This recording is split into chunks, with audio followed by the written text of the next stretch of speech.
বুড়ি দিঘি, এটাকে দিঘি না বলে ছোটখাটো হ্রদ বলাই ভালো। গায়ের একধারে বিশাল এই হ্রদের অবস্থান।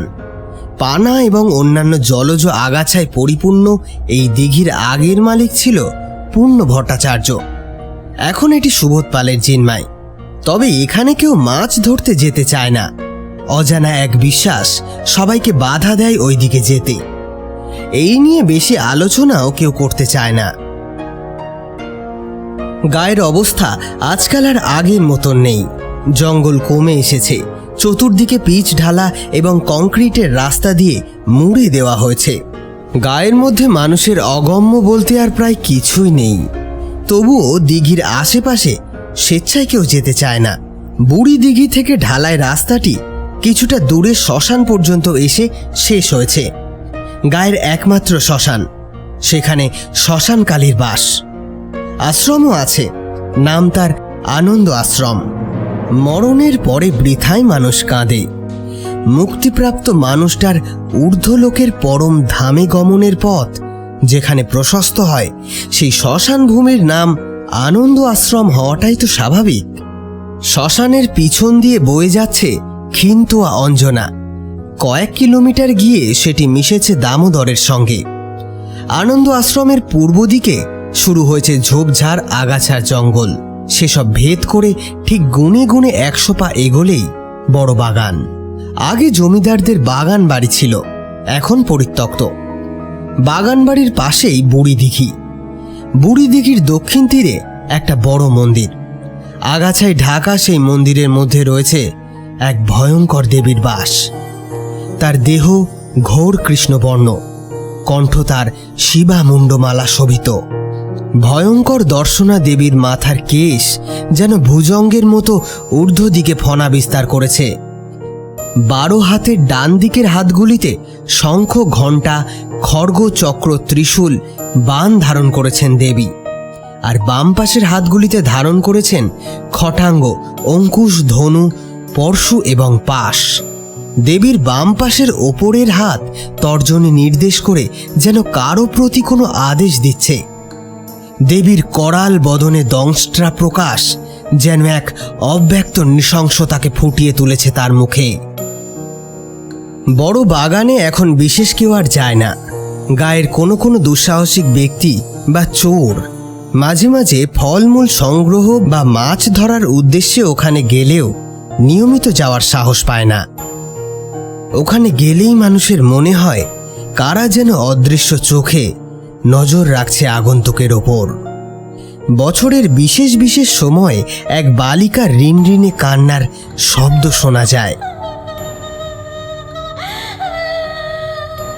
অনেকেই শুনেছে সেই কান্না। মাঝে মাঝে নাকি একটা ঝড় দিঘির পাড় থেকে উঠে মন্দির পর্যন্ত গিয়েই মিলিয়ে যায়। মৎস্য শিকারীরা মাছে পরিপূর্ণ এই দিঘিকে কিছুতেই অস্বীকার করতে পারে না, কারণ বর্ষায় যখন শীর্ণকায় অঞ্জনা ছাপিয়ে যায় তখন নদীর অনেক বড় বড় মাছ আশ্রয় নেয় এই বুড়ি দিঘিতে।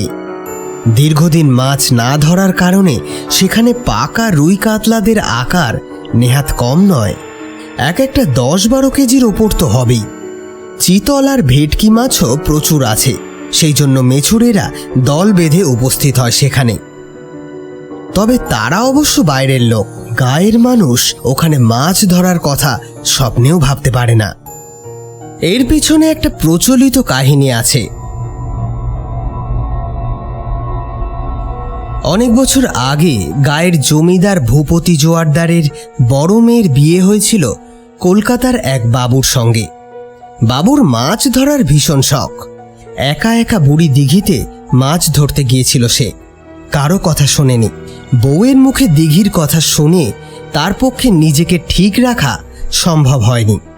শহুরে মানুষ, ওসব দৈত্য দান ও অলৌকিকে বিশ্বাস নেই তার। কিন্তু বিকেল পেরিয়ে সন্ধে হলো। জামাই ফেরে না দেখে সাহস করে জমিদার বাবু লোক নিয়ে খুঁজতে গেলেন রাতের দিকে। সকলে সেখানে গিয়ে দেখল জামাই সেখানে গিয়েছিল বটে, সেটা বোঝাই যাচ্ছে তার বড়শি, ছিপ এই সমস্ত কিছু দেখে। কিন্তু আশেপাশে হাজার খুঁজেও লোকটির টিকিও কোথাও পাওয়া গেল না। একটা বড়সড় কাতলা মাছ পড়ে আছে আধ খাওয়া অবস্থায়। বোধহয় মেছো বেড়াল বা ওই জাতীয় কিছু ছিপে ধরা মাছটা খেয়ে ফেলে রেখে গিয়েছে। এরপর থেকে জামাইকে আর কখনো কেউ দেখতে পায়নি। আজ তো মানুষটা এভাবে ভ্যানিশ হয়ে যেতেই ওখানে একা একা কেউ যাওয়ার আর চেষ্টাও করে না। ওদিকে মন্দিরের ওই ভয়ঙ্কর দেবী এখন আর পুজো পান না। শেষ কবে সেই মন্দিরে পুজো হয়েছিল তা গায়ের পুরনো মানুষেরাও বলতে অপারগ। এদিকে মন্দির ভেঙে গেলেও কোনো অলৌকিক যোগ বলে মাঘী পূর্ণিমা তিথিতে দেবীর ধুলো মাখা প্রতিমা আপনা থেকেই পরিষ্কার হয়ে যায়। সেখানে ধুলো বালির ময়লার কোনো উপস্থিতি আর টের পাওয়া যায় না। এই অলৌকিকতাকে সঙ্গে নিয়ে পটাশপুর গায়ের লোক দিব্যি ছিল। কিন্তু বিনা মেঘে বজ্রপাতের মতোই হঠাৎই এক ভয়ঙ্কর বিপদের ছায়া নেমে এলো গায়ের মধ্যে। হরিদাস মুখুজ্জের বয়স হয়েছিল অনেক। একদিন ভোরের দিকে হিক্কা তুলতে তুলতে মারা গেলেন তিনি। ডাক্তার ডাকার সময়টুকুও পাওয়া গেল না। গ্রামের দিকে কেউ মারা গেলে তাকে শ্মশানে নিয়ে যাওয়ার জন্য লোকের অভাব হয় না। তার উপর হরিদাস মুখুজ্জে বুড়ো হয়েছিলেন, ফলে শোকের স্বাভাবিক প্রাবল্যটুকুও ছিল না। বরং নাতিদের কাছে বেশ একটা আনন্দের ব্যাপার হয়ে দাঁড়িয়েছিল এটা। দুপুরের দিকে সকলে উপস্থিত হলো আনন্দ আশ্রমে। জনা 25 লোকের ভিড়। এদের মধ্যে অর্ধেক এসেছে মদ খাওয়ার লোভে। মরা পোড়াতে গেলে মদ খাওয়ার চল গায়ের দিকে এখনো রয়েছে। মুখাগ্নির পর ডোম যখন মাঝে মাঝে মরার কাঠগুলি খুঁচিয়ে দিচ্ছে, সেই সময় জনা 20 লোক মিলে শ্মশানের বড় অশ্বত্থের নিচে বসে দেশি মদের বোতল খুলে হই হুল্লোড় জুড়েছে। ভালো ছিল না খারাপ ছিল তোকে কেউ বিচার করতে বলেছে? তুই খুব বুঝিস না কে ঠিক কে ভুল। তুই রাখ, কি ভালো ছিল খারাপ ছিল তখন থেকে এক কথা বুকে চলেছে। এভাবে সময় গড়িয়ে চলল। পোড়াতে পোড়াতে বিকেল হয়ে গেল। এদিকে তখন মাতালদের নেশা চড়েছে তুঙ্গে। নেশার ঘরে দুই মাতাল অন্যদের সঙ্গে বাজি ধরেছে, যদি আজ সন্ধ্যের পর বুড়ি দিঘি থেকে এক বালতি জল নিয়ে আসতে পারে তাহলে বাকিরা পরের মাসে তাদের মালের খরচ বহন করবে। আমি যাবো গিয়ে 1 বালতি জল তুলে নিয়ে চলে আসবো, বুঝেছিস? আমি যদি দুই মাতাল হলো প্রদীপ বারিক আর বিশ্বনাথ পাল। তাদের মধ্যে যারা মদ খায়নি তারা এই হঠকারী সিদ্ধান্তে প্রমাদ গুনল। বারংবার প্রদীপ আর বিশ্বনাথকে বারণ করলো এই কাজ না করতে। কে শোনে কার কথা? তারা টলতে টলতে ঝোপঝাড় ঠেলে এগিয়ে চলল বুড়ি দিঘির দিকে। সকলে অধীর আগ্রহে অপেক্ষা করতে লাগলো কি হয় কি হয়। সন্ধে নেমেছে। মাতাল দুজন এসে পৌঁছালো ঘাটের কাছে। চারিদিকটা কেমন যেন শুনশান। কোথাও গাছের একটা পাতা পর্যন্ত নড়ছে না। এই চারিদিকটা কেমন কুমোট হয়ে আছে দেখছিস? হ্যাঁ, একটা পাখিও দেখতে পাচ্ছিস? এই বাগানে কি একটাও পাখি ছিল না? ভাই, ভুল করে চলে এসেছি। জল, তাড়াতাড়ি জল। 1 বালতি জল নিয়ে তাড়াতাড়ি ফিরে যাই। ওই দেখ, বুড়ি দিঘির জলটা কি এমন যেন কালোর মতো লাগছে। রক্ত শুকিয়ে গেলে যেমন হয় ঠিক তেমনটা। ওদের নেশা ততক্ষণে অনেকটাই ছুটে গিয়েছে। প্রদীপ লোহার বালতিটা নিয়ে ঘাটের দিকে এগিয়ে গেল, আর বিশ্বনাথ ওপরের ধাপে দাঁড়িয়ে বলতে থাকলো, তাড়াতাড়ি কর প্রদীপ, তাড়াতাড়ি কর। প্রদীপ সবেমাত্র বালতিটা দিঘির জলে ডুবিয়েছে, তখনই বিশ্বনাথের আতঙ্কিত কণ্ঠে সে চমকে উঠল। এই, ওটা কি রে? জলের মধ্যে ওটা কি ভাসছে রে? প্রদীপ তাকিয়ে দেখল জল থেকে প্রায় 15 ফুট লম্বা একটা শরীর জেগে উঠেছে। সাপের মতো চোখ দুটো নীলাভ, অন্ধকারে ধকধক করে জ্বলছে। পিঠের কাছে দুটো ডানার মতো কি যেন আছে। জলের মধ্যে একটা লেজেরও আভাস লক্ষ্য করল প্রদীপ। ভয়ে তার হাত থেকে বালতিটা পড়ে গেল জলে। সে তখন চলৎ শক্তিহীন। বিশ্বনাথ বোবার মতো তাকিয়ে আছে প্রাণীটার দিকে। জিভটাও যেন এক দৃষ্টে তাদের দিকেই তাকিয়ে। নীল রঙের সেই চোখের তারায় না জানি আছে কোনো সম্মোহন। প্রথম হুঁশ ফিরে এলো বিশ্বনাথের। সে আতঙ্কিত স্বরে জোরে জোরে বলে উঠল, পালা প্রদীপ, পালা, নয়তো বাঁচতে পারবি না। হাতের বালতিটা সেখানেই ফেলে প্রদীপ এক মুহূর্তও দেরি না করে বিশ্বনাথের পিছু পিছু ছুট দিল। তারা দুজনে যখন আনন্দ আশ্রমের মন্দিরের চাতালে এসে পড়ল, তখন প্রদীপের মুখ থেকে ফেনা উঠছে আর বিশ্বনাথ পড়ার সঙ্গে সঙ্গেই অজ্ঞান। সকলে ভাবল নিশ্চয়ই কিছু দেখে ভয় পেয়েছে ওরা। তড়িঘড়ি ওদেরকে নিয়ে যাওয়া হলো গ্রামের এক ডাক্তারের কাছে। ডাক্তার জানালেন কোনো কারণে ভীষণ ভয় পেয়ে দারুণ মানসিক আঘাত পেয়েছে তারা, যার ফলস্বরূপ তাদের এই অবস্থা। রাতের দিকে দুইজনেরই ভীষণ জ্বর এলো, তাই জ্ঞান ফিরলেও কিছু বলার অবস্থায় তারা ছিল না। ফলত কেউ বুঝতেও পারল না আসলে তারা কি দেখেছিল। পরদিন বিশ্বনাথের শরীর কিছুটা ঠিক হলে সে সকলকে জানালো তাদের অভিজ্ঞতার কথা। অনেকেই বলল মদের ঘরে কি দেখতে কি দেখেছে। তবে গ্রামের সবথেকে বৃদ্ধ মানুষ হরিমোহন বাগ সেখানে উপস্থিত সকলের উদ্দেশ্যে বলে উঠল, সে আবার এসে মায়ের মন্দির আবার জাগবে, আবার কারো সময় ঘনিয়ে এসে। সকলে তৈরি হও, মরক লাগবে, কেউ বাঁচবেনি, কেউ বাঁচবেনি।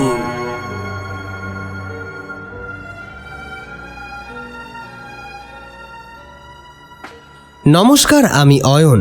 গল্প কথায় সকলকে জানাই আরও একবার স্বাগত। আজকে আমরা হাজির হয়েছি আবারও একটি বিশেষ নিবেদন নিয়ে। আপনাদেরকে শোনাব দেবাশিস দাসের কাহিনী অবলম্বনে নরখাকি দেবী। হাওড়া জেলার পাতিহাল নিবাসী লেখক বই পড়া এবং ইতিহাস চর্চাকে জীবনের বাঁচার রসদ হিসাবে বেছে নিয়েছেন। ওনার লেখালেখির প্রতি ঝোঁক ছিল মূলত রম্য রচনা এবং ফেসবুকের দেওয়ালে। বর্তমানে তিনি মেদিনীপুরের একটি স্কুলে অ্যাসিস্ট্যান্ট টিচারের পদে রয়েছেন। বেলুর মঠ রামকৃষ্ণ মিশন থেকে তিনি সংস্কৃত বিষয়ে পড়াশোনা করেছেন। গ্র্যাজুয়েশন এবং এমফিল কেটেছে ওই কলেজের হোস্টেলে। আজকের গল্পে বিশ্বনাথের চরিত্রে বিপ্রতীপ, সাঁওতাল বৃদ্ধা কাঠিয়ার ভূমিকায় রাকা, মতি এবং জবার চরিত্রে দেবাশ্রিতা, ভোলার বউ ফুলির ভূমিকায় শাম্মা, ভোলা এবং শ্রীকৃষ্ণ মুখার্জির চরিত্রে শুভদীপ, দেবদুলাল বাবুর ভূমিকায় দেবাঞ্জন, অমৃতের চরিত্রে শীতম, প্রফেসর সুজনের ভূমিকায় অতনু, নরখাকি দেবীর চরিত্রে ইন্দ্রিতা, জবার দিদির ভূমিকায় দেবযানী, রিয়ার চরিত্রে সৃষ্টি। গল্প পাঠ এবং হরিমোহন বাগের ভূমিকায় আমি অয়ন। এছাড়া অন্যান্য চরিত্রে সমগ্র গল্পকথা টিম। শুরু হতে চলেছে আমাদের বিশেষ নিবেদন দেবাশিস দাসের কাহিনী অবলম্বনে নরখাকি দেবী।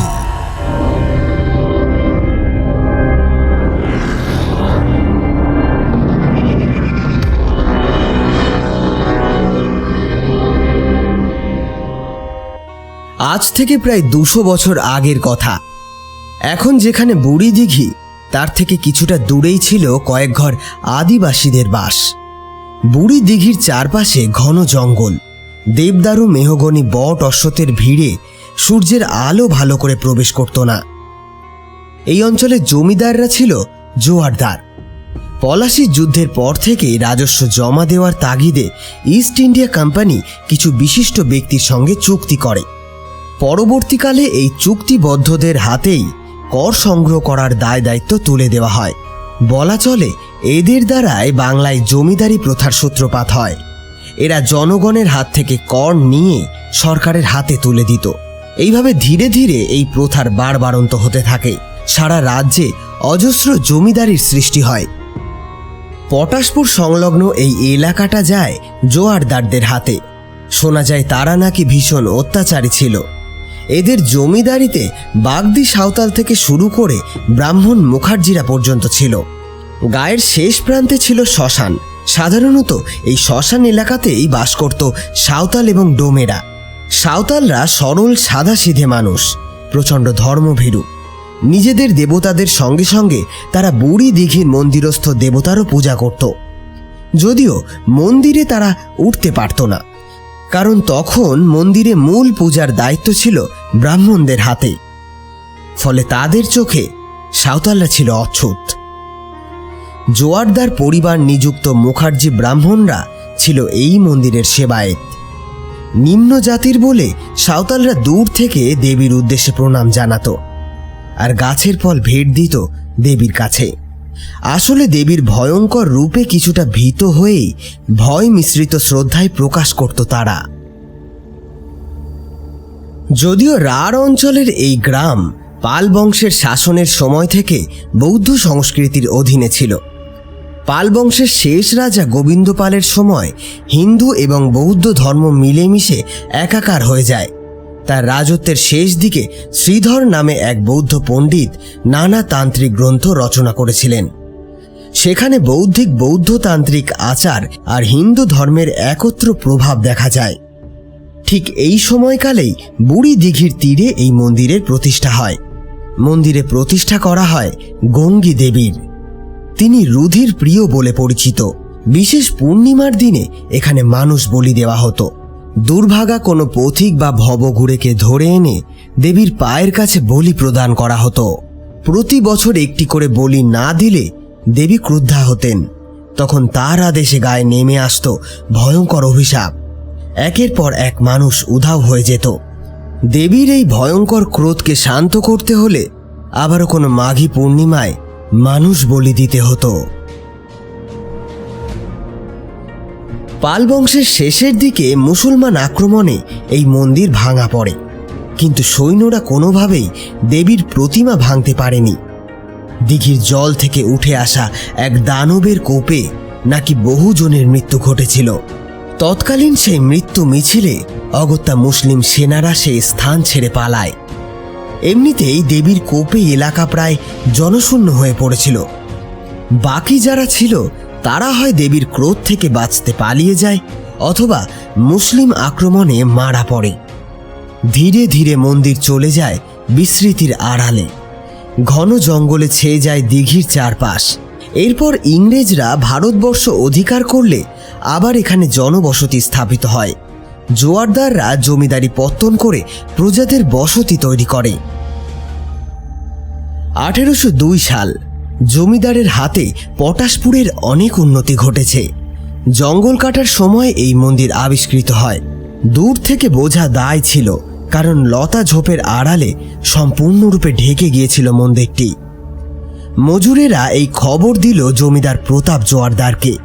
তৎক্ষণাৎ সরেজমিনে দেখতে এলেন জমিদার। দেবীর ভয়ঙ্কর রূপ দেখার সঙ্গে সঙ্গে ভীত হলেন প্রতাপবাবু। সেই সাথে বিস্মিতও কম হলেন না, কারণ এতদিন ধরে ঢাকা থাকলেও আশ্চর্যজনকভাবে প্রতিমার গায়ে কোনো ধুলোর প্রলেপ নেই কোনো মাকড়সার জালও।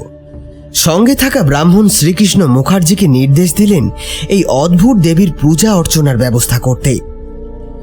এমন সময় এক মজুর এসে জমিদারকে বলল, মন্দিরের ভিতরের কুলুঙ্গিতে একটি লাল কাপড়ে মোড়া প্রাচীন তালপাতার পুঁথি পাওয়া গিয়েছে।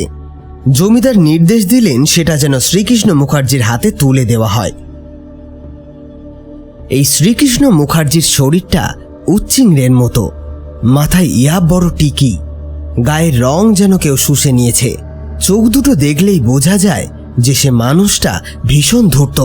পুঁথিটি হাতে নিয়ে শ্রীকৃষ্ণ বাবু বেশ অবাক হলেন। লাল শালু সবে সরিয়েছেন, অমনি তার মনে হলো কে যেন কাঁধের কাছে নিঃশ্বাস ফেলছে। ভয় পেয়ে তিনি পিছনে তাকালেন। কই, কোথাও কেউ নেই।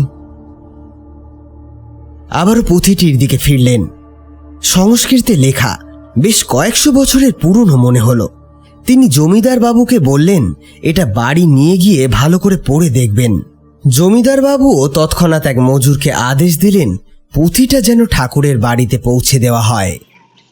মতি 9 বছরের এক সাঁওতাল মেয়ে, বাবা মায়ের চোখের মণি। হরিণের মতো সে যখন খেলে বেড়ায় তখন বাবা রঘুনাথ আর মা শিবী মনে মনে ভারী খুশি হয়। বঙ্গা এতদিন চোখ তুলে চেয়েছে। এই সন্তান তাদের জীবনের সব অভাব দূর করে দিয়েছে। তাদের ভালো খাবার জোটে না, বনের পাতা শাক ফল খেয়েই দিন কাটাতে হয়। কখনো বাবুদের বাড়ি কাজ পেলে অথবা বছরে যখন একবার শিকার করতে বেরোয়, কেবলমাত্র তখনই মাংসর স্বাদ পায়। তবে তেল মশলা নয়, বরং মাংসগুলোকে পুড়িয়ে নুন দিয়ে খায় তারা। এখন মাঘ মাস চলছে, প্রচণ্ড শীত। ওরা খেটে খাওয়া লোক, না খাটলেই প্রচণ্ড শীতে না খেয়েই মরতে হবে। লেপের ভিতরে মজ করার মতো ফুরসত ওদের নেই। রঘুনাথ আর শিবি সকাল সকাল বেরিয়ে গিয়েছে জঙ্গলে পাতা কুড়ানোর জন্য। ওই পাতা দিয়েই ওদের ঘর চলে। অন্যের ঘরে কাজ করে কোনো রকমে মোটা চালের ভাত জোগাড় করে, সেগুলোকে ফুটিয়ে এই সমস্ত শাক পাতা দিয়েই খায়। এছাড়া ওই পাতার ওমে ওদের শীতটুকুও গুজরান হয়। মতি মাটির দাওয়ায় বসে একা একা খেলছে। ঘরে আর কেউ নেই। পাশের উঠোনে বুড়ি কাঠিয়া রোদ পোহাচ্ছে। চোখে এখন সে ঠিকমতো দেখতে পায় না। মতিকে খুব ভালোবাসে কাঠিয়া। সময় অসময়ে কাঠিয়ার কাছে গল্প শোনে মতি। কাঠিয়া তাকে মারাং বুড়ু বঙ্গার গল্প বলে। কখনো বা শোনায় ওর মরদ জঙ্গল থেকে বাঘ মেরে আনায় তার বীরত্বে মুগ্ধ হয়ে মারাং বুড়ুকে সাক্ষী করে তাদের বিবাহের ঘটনা। আর বলে বাহার গল্প। শীতের শেষের দিকে জঙ্গলে যখন ফুল ফুটবে, তখন মেয়েরা কিভাবে পরস্পরের গলা জড়িয়ে একসঙ্গে নাচবে সেই সব। উৎসবের শেষে সারা রাত চলবে হাড়িয়া খেয়ে ফুর্তি। গল্প করার সময় কাঠিয়া তাকে বলে, কিরে, নাচতে পারবি তো মতি? মতি তখন মাথা দোলায়। মতি গুনগুন করতে করতে দাওয়ায় একটা মাটির পুতুল নিয়ে খেলছে। কাঠিয়া বলেছে ওটা নাকি মারাং বুড়োর পুতুল। এমন সময় একটা লোক নিঃশব্দে মতির দাওয়ার সামনে এসে দাঁড়ালো। মতিকে বলল, তোর বাপকে জঙ্গলে সাপে কামড়েছে রে, তুই আমার সাথে শিগগির চল, বাপকে নারে আর দেখতে পাবি না। ছোট্ট মেয়েটির মাথায় এলো না সাপেরা শীতকালে শীত ঘুমে থাকে। সে উদ্বিগ্ন মনে লোকটার সঙ্গে জঙ্গলের দিকে হাঁটা দিল। লোকটা কিছুটা গিয়েই বুড়ি দিঘির দিকে যেতে শুরু করলো। মতি অধীর হয়ে জিজ্ঞেস করলো, এই যে আমার বাপ কোথা? তোর বাপকে মন্দিরে শোয়ানো আছে, ঠাকুর বাবা বিষ বের করবে ওখানে। আবার চলতে লাগলো তারা। বুড়ি দিঘির কাছে আসতেই লোকটি একটি শুকনো মিষ্টি মতির দিকে বাড়িয়ে দিয়ে বলল, নে মা, এটা খেয়ে নে। তোর বাপ তো এখানে নেই দেখছি, মনে হয় ঠাকুরের ঘরে নিয়ে গেছে। তোর খিদে পেয়ে যাবে এই ছোট্ট পেটে, তাই বলছি এটা একটু খেয়ে নে মা। মতি মিষ্টিটা নিয়ে চুপচাপ মুখে পুরে দিল। বাপকে খুব দেখতে ইচ্ছে হচ্ছে ওর। বাপটা যে ভীষণ ভালোবাসে তাকে, সবসময় কাঁধে নিয়ে ঘোরায়, আর মা বকলেও মাকে বকা দেয়। এইসব ভাবতে ভাবতে মিষ্টি খেয়ে কিছুটা দূর যেতেই মতির মনে হলো তার মাথাটা কেমন যেন ঘুরছে। এরপর আর কিছু তার মনে নেই। জ্ঞান হারিয়ে মতির শরীরটা এলিয়ে পড়বার আগেই অজ্ঞাত পরিচয় লোকটি তাকে ধরে নিল। তারপর একটা চাদরে মুড়ে পাজা খোলা করে তুলে এগিয়ে চলল বুড়ি দিঘির দিকেই।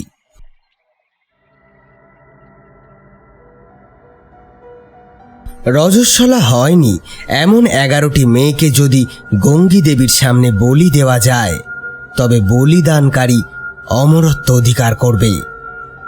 এমনই এক তন্ত্রে সিদ্ধ হওয়ার লোভে সাঁওতাল মেয়ে মতিকে চুরি করেছে সে। উত্তেজনায় চকচক করছে তার চোখ। 7 রাজার ধন এক মানিকের খোঁজ পেয়েছে আজ সে। মতির অজ্ঞান শরীরটা এখনো মন্দিরের ভিতরে। এদিক পানে বেশি কেউ আসে না। আজ মাঘী পূর্ণিমার রাত। তন্ত্রোক্ত উপযুক্ত সময় ঠিক রাত 12টায় মতিকে বলি দেবে আগন্তুক। সেই মন্দিরের দায়িত্বপ্রাপ্ত সেবায়েত। তবে এ কার্যে তার সহকারী কেউ নেই, কারণ ব্যাপারটা অত্যন্ত গোপনে কেউ দেখে ফেলার আগেই সারতে হবে। এই জন্য যা যা উপাচারের প্রয়োজন তা সে নিজেই জোগাড় করেছে। মন্দিরের চাতালে দেবীর সামনে একটি ছক আঁকা, সেখানে দুটি ত্রিভুজ উল্টোভাবে পরস্পরকে যেন ভেদ করে রয়েছে। এর মাঝেই ফেলা একটা হাড়ি কাঠ। ত্রিভুজের 6টা কোণে 6টি শেয়ালের কাটা মাথা।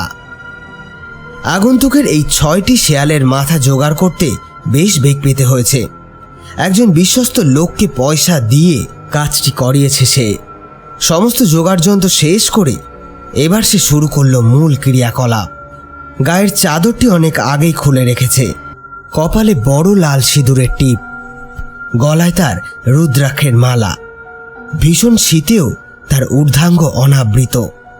নিম্নে ধারণ করে আছে একটি লাল রঙের ধুতি।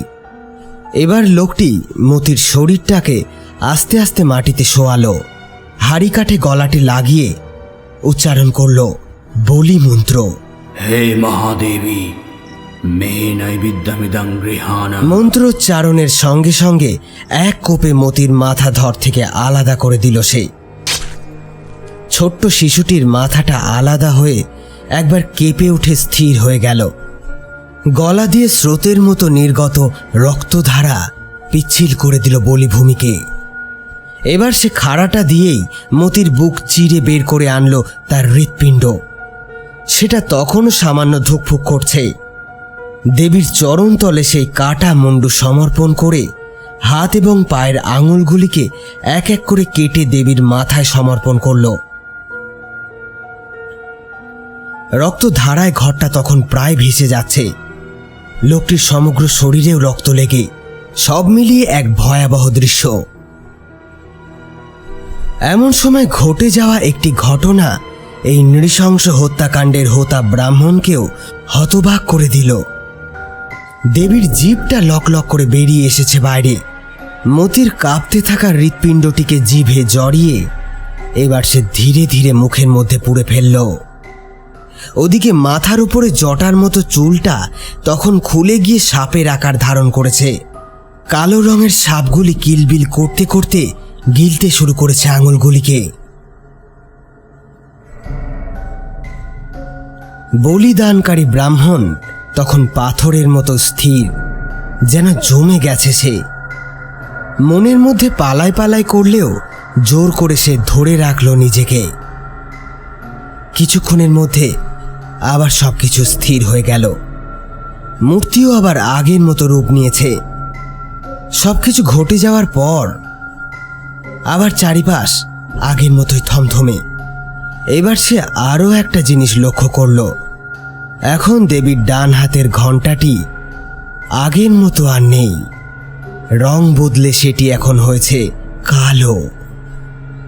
খানিক সময় সেই দিকে চেয়ে থেকে কি মনে হতে তড়িঘড়ি হাতের রক্ত পরিষ্কার করতে শুরু করল। আর কাল বিলম্ব নয়। তড়িঘড়ি মতির দেহবশেষ একটা বস্তায় ভরে তার সঙ্গে পাথর বেঁধে ফেলে দিল বুড়ি দিঘির জলে। মুখে তার ফুটে উঠল এক পৈশাচিক আনন্দের হাসি। বাড়ি ফিরতে ফিরতে মনে মনে ভাবতে লাগল, আর মাত্র 10টা বলি, তাহলেই দেবতাদের মতোই সেও অমরত্ব লাভ করবে।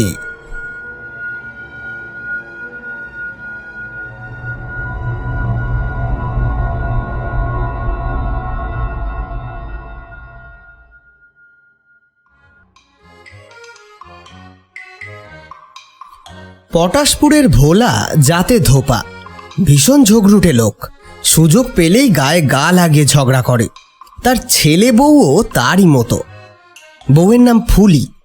তার খিস্তিতে মোটামুটি বাড়িতে কাক বসে না। সুযোগ পেলেই নানা অজুহাতে ওর জা এবং ননদদেরকে গাল দিয়ে উদ্ধার করে দেয় একেবারে।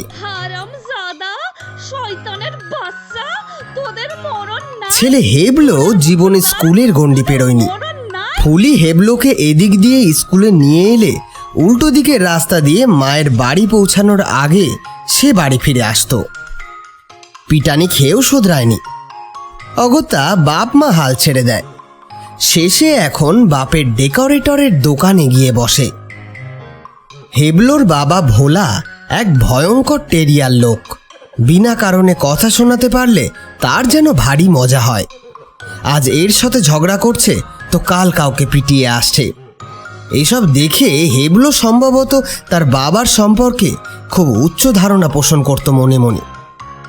সেদিন সকাল সকাল একটা পাগলা কুকুর তার কাকার ছেলেকে কামড় দিয়ে রাস্তায় তার মুখোমুখি হলে হেবলো কুকুরটাকে সাইকেলের সামনের চাকা দিয়ে একটা খেজুর গাছের সাথে পিষে ধরল। কুকুরটা তীব্র আক্রোশে সাইকেলের সামনের টায়ার কামড়ে ধরতে হেবলো বলে উঠল, এই আমার বাপকে চিনিস? তোকে এমন কেলাবে না তখন বুঝবি। এই কথা শুনে কুকুরটি কোনো মতে নিজের শরীরটাকে ছাড়িয়ে নিয়ে ছুটল গ্রামের মধ্যে। কিছুক্ষণ বাদেই চিৎকার করতে করতে ভোলা ঘরের দিকে ছুটে এসে অজানা কারোর উদ্দেশ্যে ভীষণ গালাগাল দিতে শুরু করলো। ফুলিও ছুটে এলো, হাওমা করতে করতে বলল, ওরে কোন আবাগির বেটা, আমার স্বামীর এমন অবস্থা করেছিস? এহেন চিৎকারে রক্তাক্ত ভোলা বেশ বিরক্ত হলো। চুপ কর দেখিনি, চুপ কর, মাথাটা খাস নে বড়, একটু দনসিরে পাতা এনে বেটেতে দেখিনি লাগাই। ওহ, গায়ের দিকে একরকম গুল্ম পাওয়া যায়, যার পাতা ক্ষতস্থানে লাগালে বেশ উপশম হয়, সেই সাথে ব্যথাও কমে। তবে ওটা লাগালে ক্ষতের জায়গায় প্রচণ্ড জ্বলতে থাকে। আসলে ভোলার এইরূপ অবস্থার জন্য সেই পাগলা কুকুরটিই দায়ী। হেবলো তাকে আঘাত করার পর সেই কুকুর পাড়ায় ঢুকে টিউবওয়েলে দাঁত মাজতে থাকা ভোলাকে কামড় দেয়। বোধহয় হেবলোর হুমকিটা কুকুরটা খুব সিরিয়াসলি নিয়েছিল। যাই হোক, পাতা বেটে লাগানোর পর ভোলা ঠিক করলো সকাল 9টার বাসে শম্ভুনাথ পণ্ডিত হাসপাতালে গিয়ে ইঞ্জেকশন দিয়ে আসবে।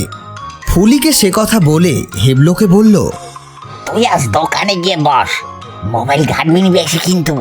ভোলা বেরোচ্ছে ঠিক তখনই একটা কাক সামনের শুকনো খেজুর গাছে বসে কা কা করে ডেকে উঠল।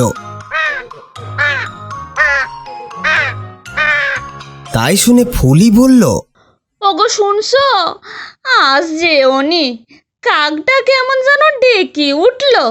আমি ঠাকমার থেকে শুনেছি, শূন্য কলসি শুকনা না, শুকনা ডালে ডাকে কা। যদি দেখো মাকুন্দ ধোপা, এক পানা যে ও বাপা। আমি তো জাতে ধোপা, ও কিছু হবে না।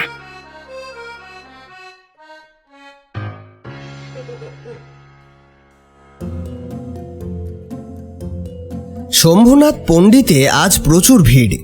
ভোলা তো অবাক, এত লোককে রোজ কুকুরে কামড়ায়। বসে বসে যত দেরি হতে লাগলো, মনে মনে সে কুকুরটাকে গাল দিয়ে চলল। অবশেষে তার নাম যখন এলো, তখন আর বিশেষ ভিড় নেই। ভ্যাকসিন নিয়ে যখন বেরোলো, বেলা তখন পড়ে এসেছে। এতটা দেরি হয়ে যাবে সে ভাবতে পারেনি বোধহয়। এরপর ওর দোকানের কিছু মাল নেওয়ার ছিল, সেসব নিয়ে যখন বাস স্ট্যান্ডে নামলো, তখন রাত প্রায় 11টা বাজে। কেউ নেই রাস্তায়, দু একটা কুকুর শুধুমাত্র এদিকে ওদিকে শুয়ে আছে। ভোলা হাতের বাসনপত্র নিয়ে হাঁটতে শুরু করলো গায়ের দিকে। গায়ের মাঝ বরাবর একটি খাল আছে, যেটা একসঙ্গে বুড়ি দিঘি আর অঞ্জনা নদীকে যোগ করেছে। বোধ করি বন্যার প্রাবল্য রোধ করার জন্য অতীতে এটি নির্মাণ করা হয়। খালপাড় ধরে হাঁটতে থাকে ভোলা। এমন সময় তার মনে হয় খালের জলে কি যেন সাঁতার দিচ্ছে। তাহলে কি বুড়ি দিঘি থেকে কোনো বড় মাছ খালে ঢুকে পড়ল? এই কথা মনে আসতেই ও ভাবল, যদি মাছটা ধরা যায় তাহলে ভালোই দাওয়াত হবে আজ। কিন্তু বর্ষাকাল তো এখন নয়, খালও টইটুম্বুর না, তাহলে বড় মাছ ঢুকবে কি করে? আর তাই যদি না হয়, তাহলে জলে কে বা ঘাই দিচ্ছে? 7-5 ভাবতে ভাবতে জলে টর্চ মারল ভোলা। কিছুই নেই, শুধু হালকা একটা কাঁপুনি রয়ে গিয়েছে। এইসব দেখে তার মনের ভাবনা দূর হওয়ার জায়গায় যেন আরো বেশি জমাট বাঁধল। আবার টর্চ মারল সে। এবার সে দেখতে পেল একটা বিশাল বড় লেজ। লেজের ডগায় কাটার মতো কি সব আছে। এবার তার চোখের সামনে প্রাণীটার পুরো শরীরটা ধীরে ধীরে জল থেকে উঠে এলো। মুখটা কতকটা সাপের মতো, পেটটা মোটা, পিঠে আবার দুটো ডানা মোড়া রয়েছে। ছোটবেলায় গায়ে ডিভিডি পার্লার ছিল, সেখানে একটা ইংরেজি সিনেমাতে এরকমই কিছু একটা প্রাণীকে দেখেছিল ভোলা। এখন বাস্তবে চোখের সামনে এই ভয়ঙ্কর দর্শন প্রাণীটাকে দেখে ভোলার মনে হলো সে কি স্বপ্ন দেখছে নাকি ছোটবেলার সেই ডিভিডি পার্লারের দিনে ফিরে গিয়েছে। অদ্ভুত প্রাণীটা এবার ডানাগুলোকে প্রশস্ত করে উড়ে এসে বসল ভোলার সামনের রাস্তার ওপর। প্রাণীটার ক্যাঙ্গারুর মতো দুটি হাত সে দেখতে পাচ্ছে। হাতের টর্চটি তখনও বন্ধ হয়নি। এবার টর্চের আলো প্রাণীর চোখে পড়তেই ভোলা দেখল তার চোখ দুটি ভীষণ নীল বর্ণের এবং সে নীল চোখ দিয়ে হিংস্রতা যেন ঝরে ঝরে পড়ছে। আর একটা অদ্ভুত ব্যাপার লক্ষ্য করল সে, প্রাণীটির বুকের মাঝ বরাবর একটা লম্বা সাদা দাগ। মনে হচ্ছে সে যেন আগে পইতে পড়ত আর এখনো তার দাগ বুকে ছাপ হয়ে রয়ে গিয়েছে। এই অদ্ভুত দর্শন প্রাণীটিকে দেখে ভোলা জমে গিয়েছে বরফের মতো। নড়াচড়া করার ক্ষমতাটুকুও তার মধ্যে অবশিষ্ট নেই আর। এমন সময় তড়িৎ বেগে প্রাণীটি ভোলার দিকে ধেয়ে এসে তার পিছনের দুটো পা দিয়ে ভোলাকে আঁকড়ে ধরে, তারপর উড়ে যায় বুড়ি দিঘির দিকে। ভোলা বুঝতে পারছিল তার গায়ে লম্বা লম্বা নখগুলো প্রায় ঢুকে যাচ্ছে। বাবা গো, এই কি কোথায় আসো গো, বাঁচাও বাঁচাও, মেরে ফেললে গো বাবা, বাবা রে বাবা বাবা। মরণপণে চিৎকার করতে লাগলো ভোলা, তবে তার সেই ডাক শূন্যেই মিলিয়ে গেল, কারণ প্রচণ্ড ভয়ে তার কণ্ঠনালী ততক্ষণে রুদ্ধ হয়ে গিয়েছে। এরপর সেই ভয়াল দর্শন প্রাণী ভোলার মৃত দেহটাকে দেবীর মন্দিরের ভিতরে নিয়ে গিয়ে বিগ্রহের সামনে ফেলল। কয়েক মুহূর্তের অপেক্ষা, তারপরেই গঙ্গির বাম হাতে থাকা একটা পাশ উড়ন্ত অবস্থায় ভোলার গলাটা পেঁচিয়ে ধরল। দম বন্ধ হয়ে মৃত্যু হওয়ার আগেই গঙ্গি দেবীর খড়গ শূন্যে ভেসে গলা থেকে বুক পর্যন্ত চিরে ফেলল। তারপর ভোলার হৃৎপিণ্ডটি বার করে গলাধকরণ করল দেবী। হৃৎপিণ্ড ভক্ষণ শেষ হলে কোনো এক অলৌকিক উপায়ে ভোলার শরীরের সমস্ত রক্ত শুষে নিল দেবী।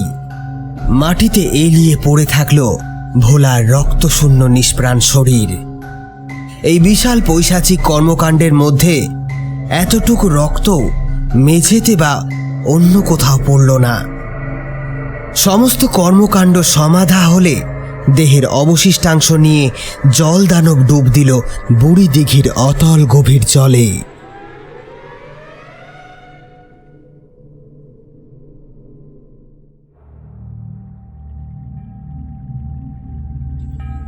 গায়ে ভোলার উধাও হয়ে যাওয়া নিয়ে বেশ কয়দিন চর্চা হলো।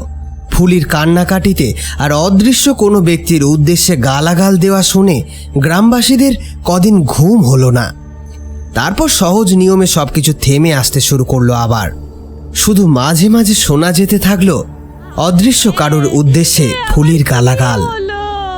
কে এমন ক্ষতি করলো রে আমার, হায় রে হায়, আটকুড়ার বেটা, সামনে আয় বলতেছি। ধীরে ধীরে গ্রামবাসীদের মন থেকে ভোলার অধ্যায় বিস্মৃতির গভীরে যেতে থাকলেও বিপদ কিন্তু গোপনে তার পরবর্তী আঘাত হানার জন্য রীতিমতো প্রস্তুত হচ্ছিল। গায়ের শ্মশানের কাছে যে আনন্দ আশ্রম, তার থেকে কিছুটা দূরেই ছিল একটি বটগাছ। বটগাছ নিয়ে নানা জনশ্রুতি আছে। শোনা যায় আনন্দ আশ্রমের মা কালীর কাছে নাকি অনেক ঘরা সোনার মোহর ছিল। তিনি সেই খবর জানান এক বালককে, কিন্তু বালকটি সেসব প্রকাশ করে ফেলে অন্যদের কাছে। শাস্তিস্বরূপ তিনি বালকের মুখের আওয়াজ কেড়ে নেন। কদিন বাদে ছেলেটিও উধাও হয়ে যায়। সে নাকি ভারী সুন্দর বাঁশি বাজাতো। এখনো বটগাছের দিক থেকে তার বাঁশির আওয়াজ শোনা যায়। অনেকের বিশ্বাস বটগাছের কাছে এখনো পোতা আছে সেই গুপ্তধন। ভয়ে সেদিকটায় কেউ যায় না বটে, তবে লোভী অসীম সাহসী কেউ কেউ রাত বিরেতে খোঁজাখুঁজি করতেও ছাড়ে না। গায়েই সেরকম একটা লোক হলো বুলু মিত্তির। সারাটা জীবন সে এই গুপ্তধন খুঁজেই কাটিয়েছে। কিছুদিন অন্তর অন্তর সে বটগাছের গোড়ায় আসে এবং বিভিন্ন খোপ খুচরিতে গুপ্তধনের সন্ধান করে। আর কিসব আঁকিবুকি কাটতে কাটতে গর্তও খোঁড়ে। মূলত এই সমস্ত কাজ রাত্রিবেলায় তাকে করতে দেখা যায়। গায়ের লোক গুপ্তধনে আগ্রহ বহুদিন আগেই হারিয়েছে, কিন্তু বুলু মিত্তির লোকটি ভীষণ জেদি, সেই সাথে পাগলাও বটে। ছেলেপুলের সঙ্গে সম্পর্ক নেই, কয়েক বিঘা জমি আছে, সেখানে চাষ করে যা জোটে তা বিক্রি করে কোনো মতে দিন কাটে তার। গায়ের লোক বিশ্বাস করে ওর কোনো এক জমি থেকে গুপ্তধন পাওয়া গিয়েছিল নাকি, সেগুলো সব সে বেচে খেয়েছে, আর বাকি যে সম্পত্তি ছিল সেগুলো ছেলেরা কেড়ে নিয়ে নিজেদের মধ্যে ভাগাভাগি করেছে। যেহেতু একবার গুপ্তধন তার হাতে এসেছে, তাই গুপ্তধনের নেশা রীতিমতো পেয়ে বসেছে তাকে। রাতের পর রাত বটগাছের তলায় সে চক্কর খায় রাত চড়া পেঁচার মতো। আজও ছিটগ্রস্ত বুলু মিত্তির অন্যান্য দিনের মতো রাতের দিকে গাছের গোড়ায় ঘুরে ফিরে বেড়াচ্ছিল। সামনেই অঞ্জনা নদী। লোকটার এতটুকু ভয় নেই, সবাই যেখানে দিনের বেলায়ও যেতে ভয় পায়, সেখানে মাঝরাতে ঘুরে ঘুরে সে গুপ্তধন খুঁজছে। তবে আজ নিয়তি তার ভাগ্যে হয়তো অন্য কিছুই লিখেছিলেন।